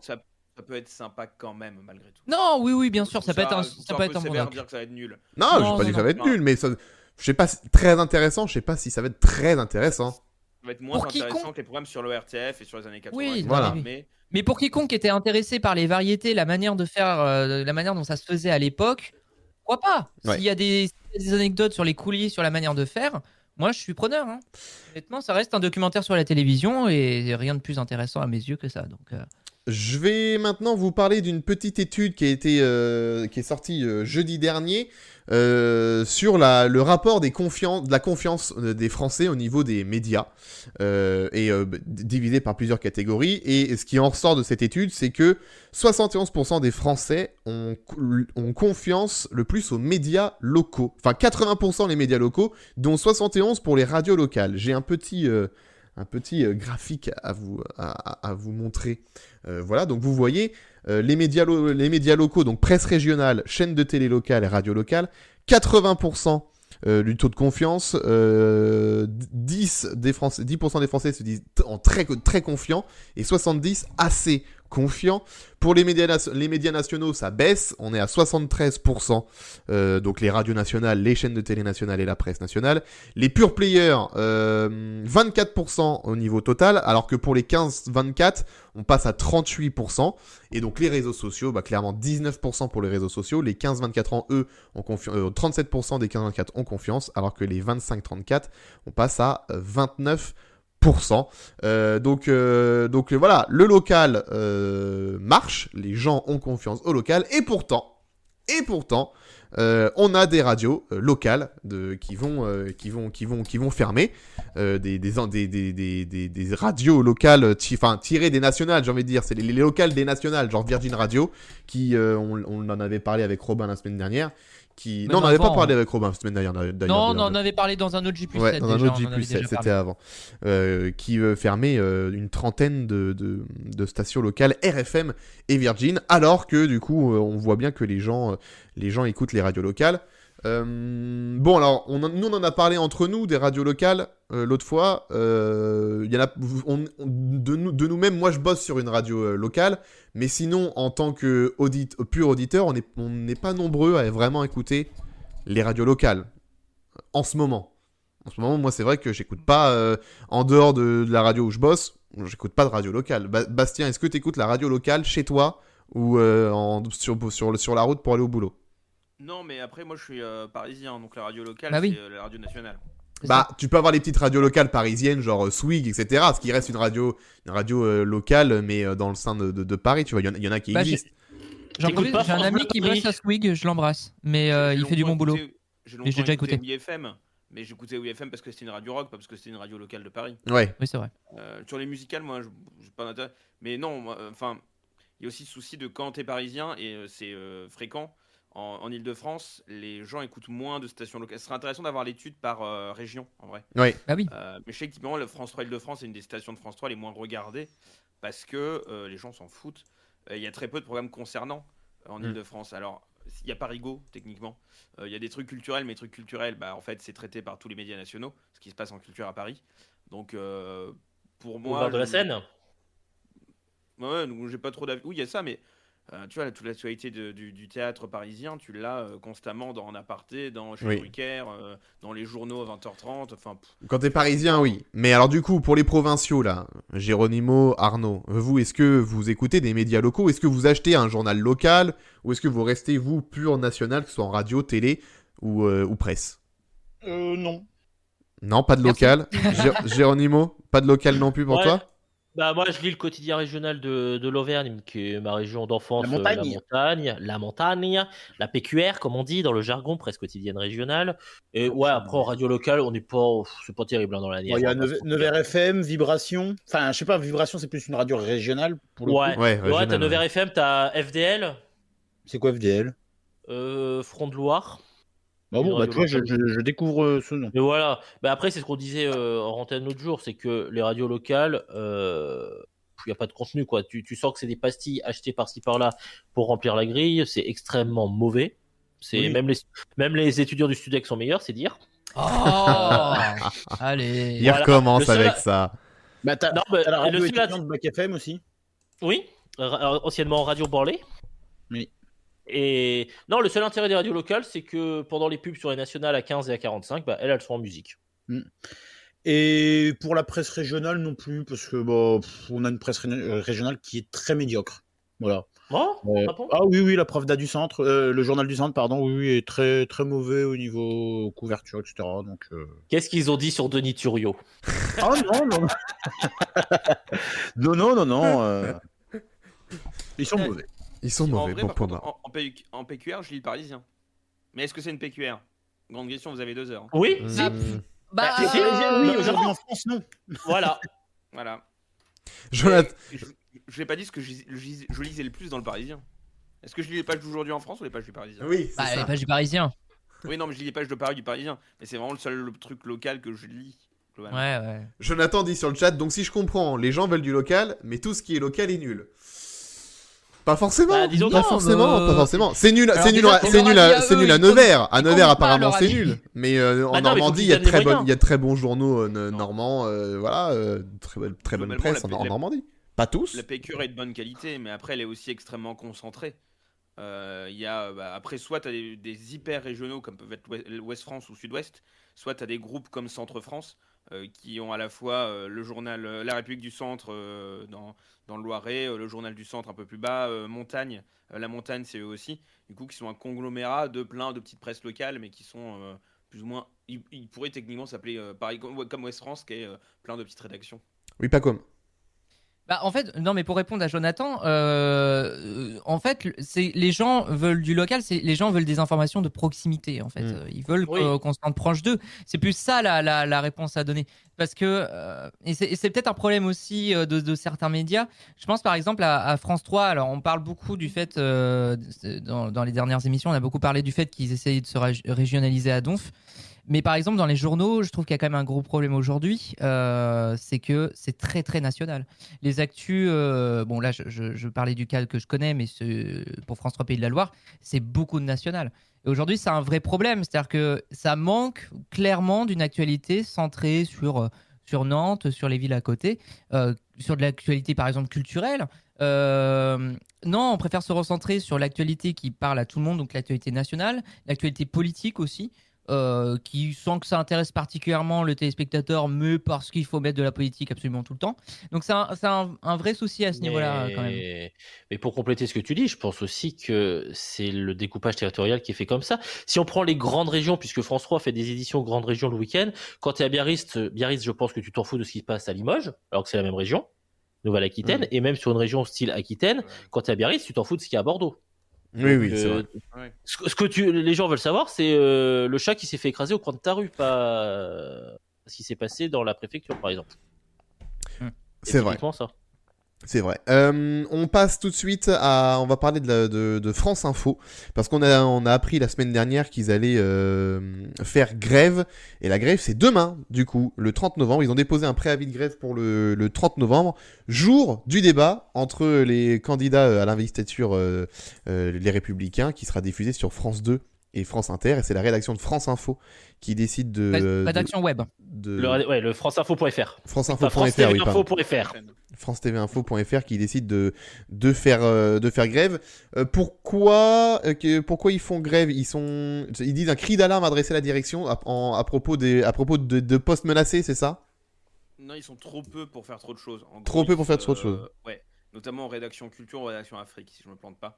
Où ils disent qu'en fait, ils sont globalement en sous-effectif et que ça pose problème parce qu'on leur demande de faire toujours plus, notamment de s'impliquer dans les antennes télé et radio de France Info. Sachant que là, ça concerne en plus la rédaction à France Télé, du site France Télé Info, parce qu'il y a aussi la rédaction Radio France de web de France Info qui, eux, sont pas forcément en grève. Ça va être compliqué. Il y a ça, il y a aussi la panthéonisation de Joséphine Baker demain, donc c'est une journée qui est forte en actu. Oui. Notamment sur le secteur de la culture aussi. Donc c'est parce que là ils sont actuellement 8 journalistes sur chacun des 2 thèmes. D'accord, oui, donc ça fait pas beaucoup, effectivement. Ça fait pas beaucoup. Et en plus, non seulement ils sont pas beaucoup, mais en plus il y aurait 2 postes qui sont menacés au sein de la rédaction de franceinfo.fr. Donc clairement, c'est un peu n'importe quoi. Donc on comprend la grève de demain. On termine le Média Express avec une info outre-Manche, puisqu'on va parler de la BBC. BBC 3. J'ai un accent de merde, hein, j'arrive pas à dire 3. BBC 3. Qui est de retour en tant que chaîne de télé au mois de février en Angleterre, parce que c'était plus une chaîne de télé, BBC 3, c'est ça? Exactement. En fait, BBC Three avait quitté l'antenne. Je revérifie juste la date pour pas dire de bêtises. Oui, le 16 février 2016, ils avaient quitté le linéaire. C'était une chaîne qui existait depuis 2003 pour se consacrer uniquement au full numérique. C'était une des ambitions de la BBC pour son renforcement sur les autres plateformes. Donc, en fait, pour faire simple, BBC Free a un peu la même mission qu'un France TV Slash aujourd'hui. C'est-à-dire vraiment produire du contenu original qui parle à un public jeune adulte. Et donc, c'est une formule qui a plus ou moins bien marché de ce que j'ai cru comprendre. En tout cas, les attentes étaient peut-être un peu meilleures vis-à-vis de cette modification de la chaîne, de sa transformation en numérique. Donc, en fait, ça va être un retour sur le linéaire en tant que chaîne, mais en fait, à la télévision, BBC Three avait déjà une case depuis quelques années, depuis 2-3 ans. Elle a une case sur BBC One. Donc là, ce serait vraiment un retour, quoi. Mais non, mais j'imagine juste une case France 3 sur France 2. Oui, bah alors oui, c'est non, ça serait plutôt non. Là, ce serait plutôt une case France TV Slash sur France 2 ou France 3, non, tu vois. Ouais, même plutôt une case Culture Box sur France 4. Ah, attends. Non. Ah bah. Pas sûr. Bah. Du coup, je vais poser la question. Tu parles de Oku ou de France? Je suis perdu. Merde. Je vais poser la question bête. Est-ce que BBC 1, 2, 3, 4 sont sur les canaux 1, 2, 3, 4 Non, je crois pas. Voilà, bah c'est comme en Belgique où la 1, la 2, la 3 sont pas forcément 1, 2, 3. Ouais, c'est ça. Non, c'est ça. Ok. Et donc voilà, oui, c'est un retour aux sources finalement pour la chaîne et un petit plaisir aussi pour les fans de la première heure de la chaîne qui attendaient un peu qu'il y ait un retour quand même à la. Mais pourquoi ce retour à la télé du coup? Ça n'a pas marché? Bah, c'est ce que je disais, ouais, le résultat escompté était pas au niveau des attentes, je pense, de la BBC. Donc pourquoi pas retenter effectivement, vu que la case a été un bon test aussi, je pense, du retour à la télévision. Pourquoi pas retenter carrément une chaîne intégrale qui diffuserait des contenus BBC Free, ce qui n'empêchera absolument pas du coup la création de contenus originaux, et ça changera pas non plus la cible en tant que telle. Ouais. Donc non, c'est une sorte de retour aux sources, quoi. Ok, très bien. On passe. J'ai une question. Vas-y, Géronimo. Pacôme, le logo de BBC Free. Non mais alors j'avais dit qu'on n'en parlerait pas et j'ai fait exprès de pas en parler. T'es chiant. Non mais oui, bah il y a un problème. Oui, bah on avait parlé du rebranding de la BBC et bah le rebranding est toujours incomplet, c'est une catastrophe, le numérique est toujours mis de côté. Et étrangement d'ailleurs sur BBC Free, la case de BBC One, la nouvelle identité est mise en place, mais pas sur la version numérique. Donc il faudra attendre du coup février pour qu'il y ait son adaptation. CF un J+7 précédent. Voilà, exactement. Enfin, le sujet est clos. J'avais dit qu'on en parlerait pas. Vous avez vu comment le chauffer rapidement, le Pacôme? Mais non, c'est juste que j'avais prévenu qu'on n'en parlerait pas. On passe au prochain sujet. On va parler des télécommandes, les télécommandes de box, parce que on en a beaucoup parlé la semaine dernière, puisque on a appris que en France, on va sûrement, est-ce que c'est passé ou pas, je sais plus. Mais en tout cas, on veut arrêter de mettre des boutons Netflix, Amazon, etc. sur les box. Attention, précision de Bastien. Calmez-vous. Alors vas-y. Je suis très calme. Hein. On est très calme ici, ok? Vas-y. Perso. On est très calme. Alors, tous les titres de tous les articles commencent à tous dire oh là là, on va enlever les. Calmez-vous. On est au début d'une commission d'enquête flash de l'Assemblée nationale. Oui. Mais qu'est-ce que ça veut dire, Bastien? Oui, qu'est-ce que ça veut dire? C'est-à-dire qu'en 2 semaines, donc il y a 2 rapporteurs de l'Assemblée nationale, qui sont Madame Sophie Met et Madame Michèle Victory, qui sont co-rapporteurs de cette enquête-là, qui vont être en gros commencer à réfléchir sur à la fois les télécommandes et aussi sur les pages d'accueil des box ADSL, sur est-ce que c'est normal, entre guillemets, ou en tout cas c'est pas une problème de concurrence, etc., de mettre des boutons liés aux plateformes américaines / mondialisées, voire même pas américaine mais mondiale, de SVOD.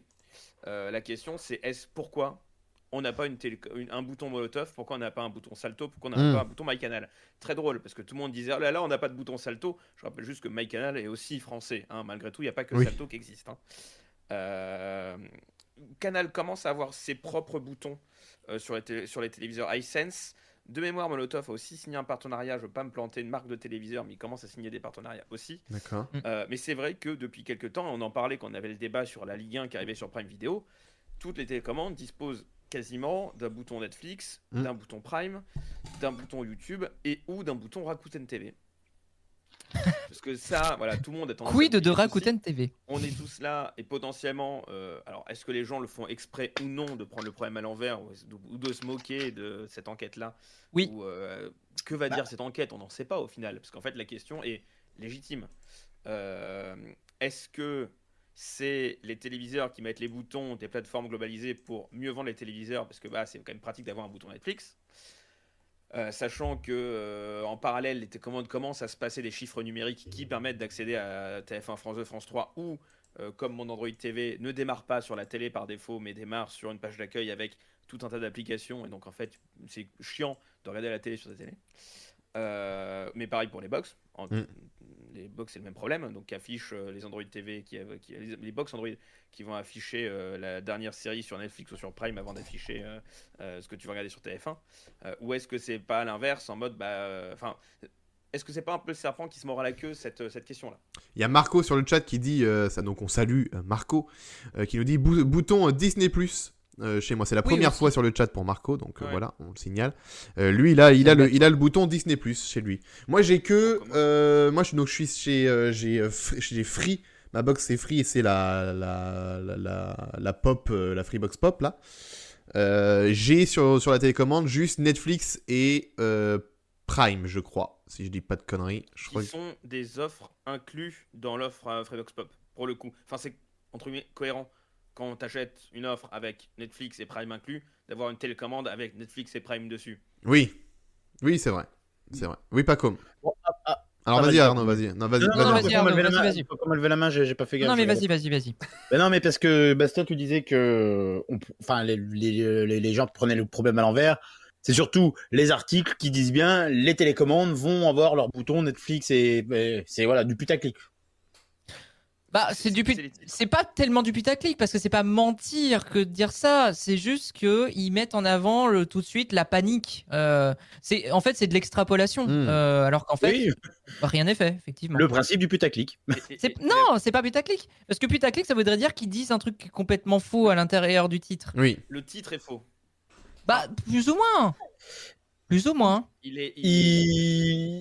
disent, non, comme tu dis, ils extrapolent, c'est-à-dire qu'ils grossissent le truc pour dire, oh là là, mon Dieu, ils vont supprimer tout, alors qu'en fait, on en est au tout début de l'histoire. Ça se trouve, ça va même pas aboutir. On dirait des titres de toute la télé. Voilà. Oh, c'est pire, les titres de toute la télé. Je parlais de Rakuten TV, mais c'est vrai que tout le monde a un bouton Rakuten TV sur sa télécommande. Si tu as une télé moderne, personne ne s'est abonné à Rakuten TV, voire personne ne sait ce qu'il y a sur Rakuten TV. Il ne faut pas non plus prendre le problème de « Oh là là, les gens font la promotion d'un service sur une télécommande ». Oui, mais ça ne marche pas pour tous les services. Oui, pas comme. Alors après, là où y a une panique quand même certaine de la part des grands groupes de télévision qui aimeraient bien avoir une meilleure mise en avant, c'est qu'aujourd'hui, d'ailleurs, il y a un article des Échos, parce que de base, d'ailleurs, précision à faire, l'annonce de cette commission a été faite par les Échos. Et les Échos qui aujourd'hui aussi publié un article qui dit que, en fait, les gens regardent la télévision, l'objet, mais ne regardent plus les chaînes. La télévision, les chaînes de télévision. Oui. Ce qui est bien quand même, d'un point de vue de la nuance, c'est bien de nuancer le truc. Parce qu'aujourd'hui, ça me fait penser, les gens qui lisent des infos sur Internet disent Tlaliou sur Facebook. Alors ils disent pas le média, le site de tel média. Mais du coup, c'est important de faire la nuance parce que quand on regarde les chiffres aujourd'hui, et c'est justement des chiffres qui viennent de l'Écho, il y a une augmentation du nombre de téléviseurs en France qui est assez forte, qui a été de 35% en 2020. Et aujourd'hui, on estime à plus de 3 millions le nombre de postes de télévision connectés chez les Français, mais qui du coup est utilisé majoritairement pour regarder toutes les plateformes de SVOD possibles, pour jouer à la console, évidemment pour n'importe quel loisir, et moins pour regarder la télévision, puisque il y a eu en novembre une perte d'une quarantaine de minutes de temps d'écoute à la télévision française. Donc oui, il y a une vraie panique quand même à ce niveau-là. C'est-à-dire que... et je pense que il n'y a même pas à paniquer tant de la télécommande parce que, en fait, oui, la télécommande, elle est universelle, elle est mondiale. Donc, forcément, qu'il y ait des boutons Netflix, qu'il y ait des boutons Amazon Prime sur les télécommandes un peu partout dans le monde, ouais, ok, c'est logique d'une certaine manière. Parce que, c'est des plateformes mondiales, c'est des plateformes qui sont fait leur place partout dans le monde, dans le quotidien de tout le monde. En revanche, là où moi je trouve qu'il y a une vraie problématique peut-être à résoudre, c'est plutôt sur les écrans d'accueil qui mettent directement en avant effectivement les plateformes de SVOD, encore une fois, sans mettre en avant les chaînes de télévision. Il y a peut-être moyen, si vraiment il fallait résoudre un problème, et c'est mon avis, je pense qu'il faudrait plutôt passer par des solutions via l'écran d'accueil. Arnaud. Mais du coup, c'est les chaînes françaises qui se plaignent un petit peu de ça, non ? Oui. C'est marrant parce que les chaînes françaises, quand tu appuies sur le 1, tu tombes sur TF1. Quand tu appuies sur le 2, tu tombes sur France 2. En fait, de moins en moins. De moins en moins, oui. Moi, par exemple, sur la Freebox Pop, moi, je suis obligé d'aller sur l'application télé de Free, qui est d'ailleurs, au passage, naze, hein, voilà, je tiens à le dire, qui marche très, très mal. Mais t'es obligé, t'arrives sur le menu, t'es obligé de passer d'abord par l'application en elle-même. Si tu appuies, alors que si tu appuies sur la télécommande, si t'as la télécommande en main et que t'appuies direct sur 1, si t'es pas sur l'application de la télé, ça te mettra pas direct, ça te lancera pas à la chaîne 1. Alors que le bouton Netflix ou Prime Video, dès que t'appuies dessus, ça lance l'application de la plateforme, tu vois. Il est là le souci, par exemple, sur le Freebox Pop, c'est que du coup, si t'appuies sur le bouton 1, t'iras pas sur TF1 direct. Ah, c'est marrant. À la fois un souci oui non, parce que tu peux sur l'application MyCanal et que tu tapes sur la 1, t'arriveras sur TF1 via MyCanal. C'est un bordel sans nom. Ouais. Mais moi je parlais juste de la Freebox Pop. Hein. Sur la Freebox Pop, j'appuie sur 1, ça le fait pas. Hein. C'est ça chez moi aussi. J'ai deux remarques à faire. Vas-y. Sur les boutons, sachez si vous avez une Android TV que ces boutons-là sont personnalisables. Personnellement, j'ai mis YouTube sur le bouton Rakuten et MyCanal sur le bouton Philips. N'hésitez pas à regarder. Ça n'a pas de sens. Mais ça pose... Non, ça n'a aucun sens. Mais ça pose la question de est-ce qu'à terme, on n'aura pas justement des boutons, alors les 2 boutons, les 3 boutons des services qu'on payait pour être sur la télécommande, plus 1 ou 2 boutons facilement personnalisables.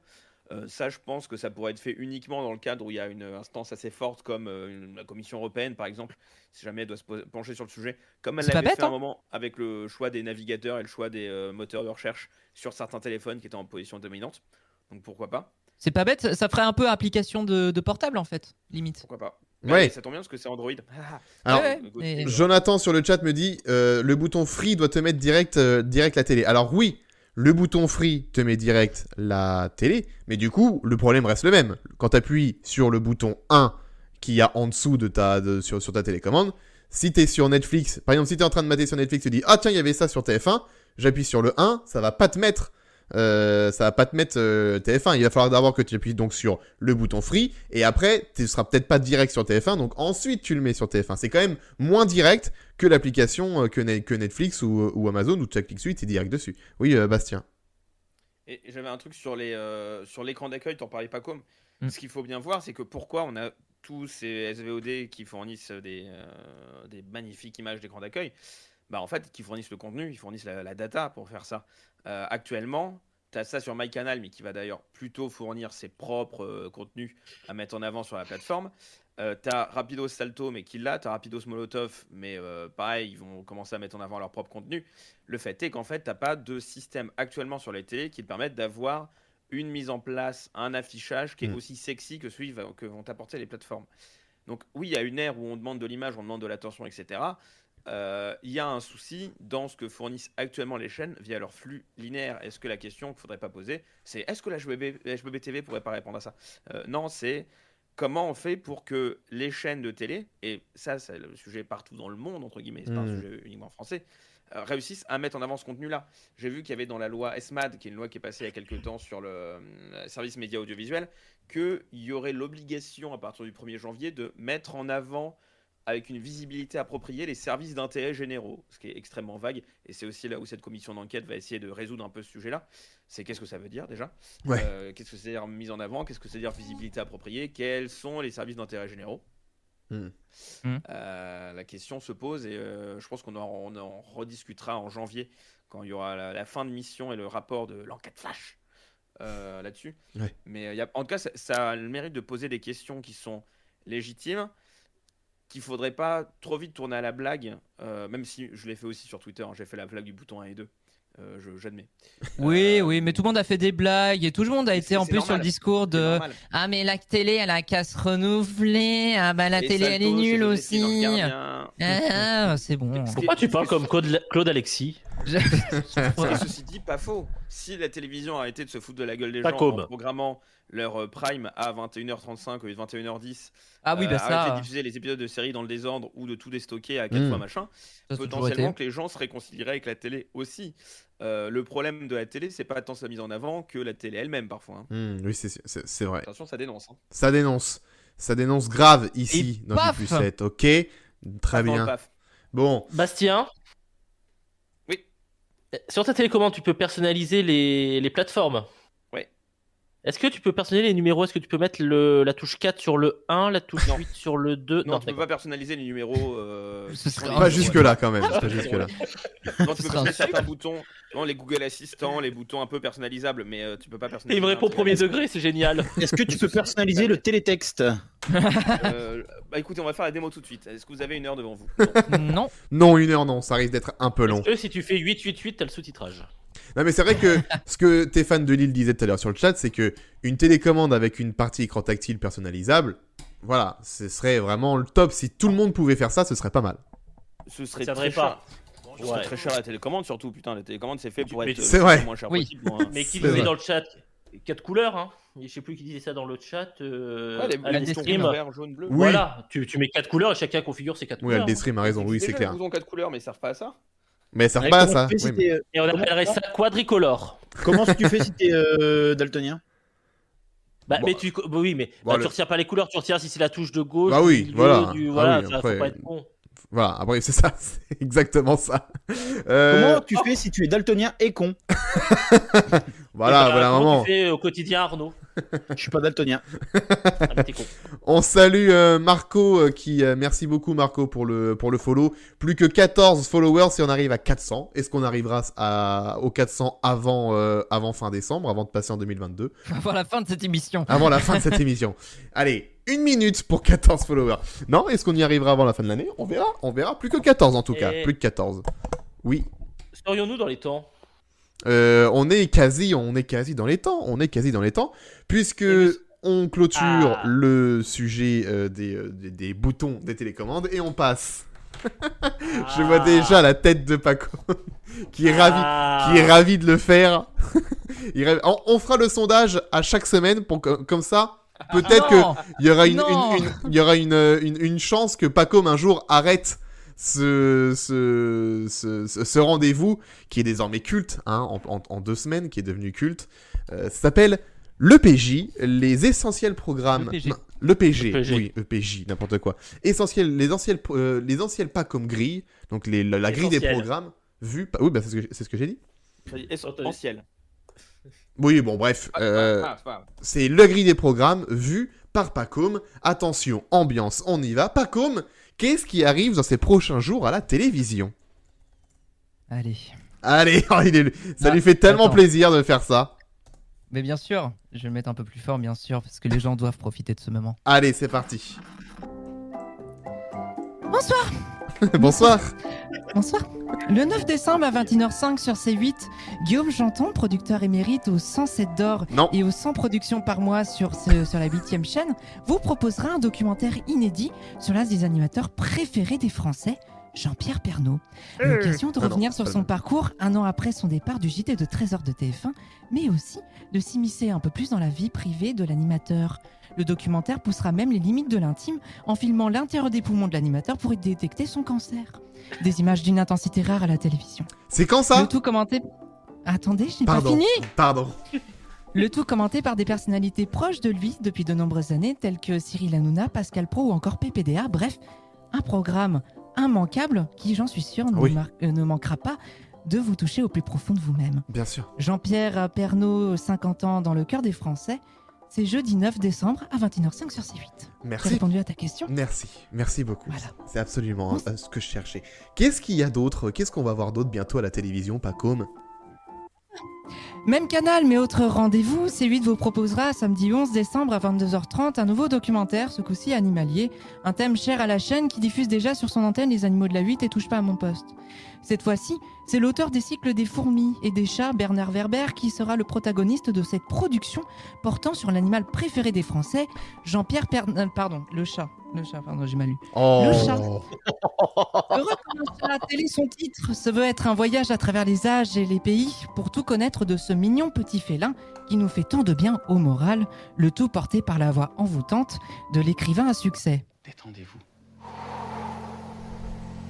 Je suis Bernard Werber et aujourd'hui je vous invite à un long voyage. Oh, c'est préparé, c'est monté et tout, c'est incroyable. C'est le truc le plus préparé du live, c'est fou. Il va nous lire Le Temps des Tempêtes. Bienvenue dans Voyage au bout de la nuit. Alors... Pardon, je m'étais endormi. Excusez-moi. Bonsoir. Bonsoir, ça va et vous? Bonsoir. Alors... L'heure de la grande finale a sonné pour les aventuriers de Koh-Lanta. Voilà déjà plusieurs semaines que ces derniers s'affrontent en Polynésie, usant de leur force légendaire, de leur mental d'acier et de leur stratégie à toute épreuve pour éliminer toutes les femmes de l'aventure. Un suspense haletant à l'image du reste de cette saison palpitante aux polémiques inexistantes, bien sûr. Bien sûr. Telle est la promesse qui sera tenue lors des 2 soirées de finale que TF1 sera en mesure de diffuser les mardis 7 et 14 décembre à 21h05. Alors, qui verra sa sentence être irrévocable pour de bon? Vous le saurez en regardant la première chaîne les 7 et 14 décembre. Mise à l'écart d'une société patriarcale où tout n'est que tromperie, la vie d'Emma Bovary n'est qu'une envie de clamser perpétuelle. Jamais l'ennui n'a jamais été autant filmé et étudié dans l'histoire de la culture française, et ce même avec l'existence de la filmographie d'Arnaud Desplechin. Et c'est pour cette raison que France 2 va diffuser le 13 décembre à 21h05 une énième version de l'œuvre de Gustave Flaubert datant de 1857. Une fresque toutefois revisitée, avec des thèmes engagés et une mise en lumière de la vie tumultueuse de l'œuvre. Emma Bovary, c'est à découvrir ou redécouvrir le 13 décembre à 21h05 sur France 2 et très rapidement dans toutes les classes de première de France. Qu'est-ce qui nous attend d'autre aussi pour prochainement, Pacom? Ah, bien des relances. Oui. C'est vraiment bossé. Hein. Faudra que tu me les... Pardon, j'ai essayé de m'endormir pour plus jamais me réveiller. Bonsoir. Quand Dubaï rime avec guirlande, cela donne Maman est célèbre spécial Noël. Elles nous ont ouvert leur quotidien de maman influenceuse sur les réseaux sociaux, mais désormais les partenariats vont se jouer autour de la bûche. Des vies bien remplies, de l'amour, des rires, des larmes de salmioche et des codes promogifiés à gogo. C'est le cocktail détonnant qui vous sera offert à partir du 16 décembre à 16h sur TFX. Le 16 ou le 17 parce que moi, en face de moi, j'ai 17. Donc, monsieur, il faudrait que vous vous caliez bien sur les dates, s'il vous plaît, monsieur le speaker. Je me suis trompé. C'est le 16 ou le 17? Vous savez, je fais des erreurs toutes les semaines. C'est juste que j'ai 2 dates différentes. C'est le 17. C'est effectivement le 17. Merci. Mais il y a toujours une erreur par EPG. C'est normal, c'est la coutume. C'est le concept. C'est le concept. C'est le concept. Et enfin, dernier rendez-vous à noter dans votre agenda à la date, cette fois-ci du 16 décembre. Oui. Les 20 ans du magazine Complément d'enquête à 23h sur France 2. Le retour de la série historique La Guerre des Trônes, animée par Bruno Solo à 21h05 sur France 3. Et le retour à l'antenne du serial killer préféré des Français, Xavier Dupont de Ligonnès. Non. Ah non. Non, Dexter. Pardon. Décidément, pardon. Avec sa nouvelle saison New Blood à 21h05 sur Canal+. En vous souhaitant à tous et à toutes une excellente soirée sur nos antennes. Merci beaucoup. À la semaine prochaine, monsieur le speaker. Pas comme le speaker. Ah, on l'applaudit. Bravo. C'est le meilleur moment de la soirée. Voilà, tout simplement. J'ai qu'une hâte, c'est d'être au prochain EPG la semaine prochaine. Mais oui, mais ça va être le moment tant attendu. Alors, le sondage ce soir, est-ce qu'on renouvelle l'EPG la semaine prochaine? 93% de oui. Et après, en face, c'était oui aussi. Il y a vraiment eu un vote, j'ai pas vu. Oui, il y a vraiment. Bon, après, c'était oui et oui, hein. Donc bon. Non, t'as mal précisé. Il y a 7% de oui, 93% de oui en majuscule. Voilà. Avec la saturation et le son qui sucre, ok. C'était bien dégueulasse comme il faut. Voter, le son saturé. Oui de métal. Oui de métal. Ouais, ça y est. Bastien a un nouveau joujou. Donc ça y est, il s'amuse. On est en fin de live, si tu veux, vas-y, tu peux t'amuser. Vas-y, montre-nous. Attention Philippe, le parapet. Voilà. Oh, c'est terrible. Ah, c'est terrible. C'est tout. Ah bah non, incroyable. Oh mon Dieu. On enchaîne avec tout de suite la rediff des grosses têtes depuis de l'émission de 15h30 aujourd'hui, puisqu'on est dans le même thème, hein, du coup. Et Une petite info en plus. Les sondages radio sont tombés il y a une semaine. On en a parlé avec Robin la semaine dernière. Les grosses têtes ont chamboulé leur conducteur depuis aujourd'hui. C'est-à-dire que la valise n'est plus à la même heure. Les fake news ne sont plus à la même heure. Le qui fait quoi n'est plus à la même heure. L'invité mystère est toujours à la fin. Ils l'ont pas mis au milieu, eux. Mais voilà. Ça n'a pas tant baissé que ça pourtant aussi. Sur la fin, ils sont proches de France Inter. France Inter se rapproche plus on se rapproche de 18h. Ah d'accord. Toujours leader, mais quand même pas loin du deuxième. J'ai envie de dire un leader qui tangue. Voilà, exactement. Les amis, on va vous souhaiter une bonne soirée. On se donne rendez-vous demain pour ceux qui regardent Koh-Lanta pour débriefer l'épisode de Koh-Lanta. À demain. Demain soir. D'ailleurs, je ne sais pas encore qui sera là demain. On va voir en off qui est dispo pour le débrief demain. Moi, je suis dispo. Donc il y aura Geronimo. Déjà, ça, vous êtes sûr. Demain, la dernière, du coup. Non, demain, ce sera pas la dernière puisqu'il reste encore. Non, il y a encore 3 jeudis. Il reste encore 3 mardis. 3 mardis. Vous voulez que je fasse le PG pour vous faire souffrir ou... Allez. Je l'ai dit déjà, c'est le 7 et 14 décembre la finale. Oui, c'est ça. Ça fait un moment qu'on le dit que c'est le 7 et 14. Bah oui, écoute. Il essaye de se rattraper. Je crois pas. Ah oui, putain, en plus non, oui. Allez. Donc, il y a quoi vendredi 10? Il y a Camille Image, non, le vendredi 10, je crois, non? Bref, je sais plus. En tout cas, pas Koh-Lanta, pas la finale de Koh-Lanta. Donc rendez-vous demain, juste après Koh-Lanta pour débriefer tout ça. Sinon, on se donne rendez-vous jeudi pour le jeudi quiz avec à 21h un quiz culture générale. Et à 22h, un quiz, burger quiz, tiré des nuggets, de la manche 1 des nuggets. Passez une bonne soirée, rendez-vous donc demain, jeudi ou sinon lundi prochain, évidemment. Demain, jeudi.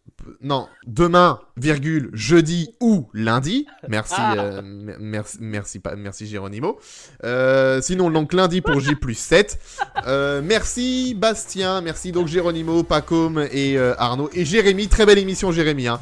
Franchement, la meilleure, Jérémy, que tu aies faite. Franchement, incroyable. Merci sur le chat, Jonathan, Jérémy, PL, Odizor, Rem, Cowboy Étoile, tous ceux qui sont passés, Loxium, tous ceux qui sont passés Aldestream, etc. Et on n'embrasse pas Thierry Moreau. Et il n'est pas venu ce soir, mais on le si il regarde le replay, oui c'est clair. S'il regarde le replay ou qu'il écoute le podcast, on l'embrasse, hein. On l'embrasse, il y a pas de souci. François et Pascal. Il revient quand et on embrasse François et Pascal aussi. François et Pascal qui nous ont fait de la pub sur Twitter. Toutes les semaines d'ailleurs. Les amours du blog TV News. Oui. Donc voilà, merci à tous, bonne soirée. Voilà, ça y est, le bet de fin est déjà terminé parce qu'on a pris trop de temps. Donc à demain ou à la prochaine, hein. Voilà, allez, salut.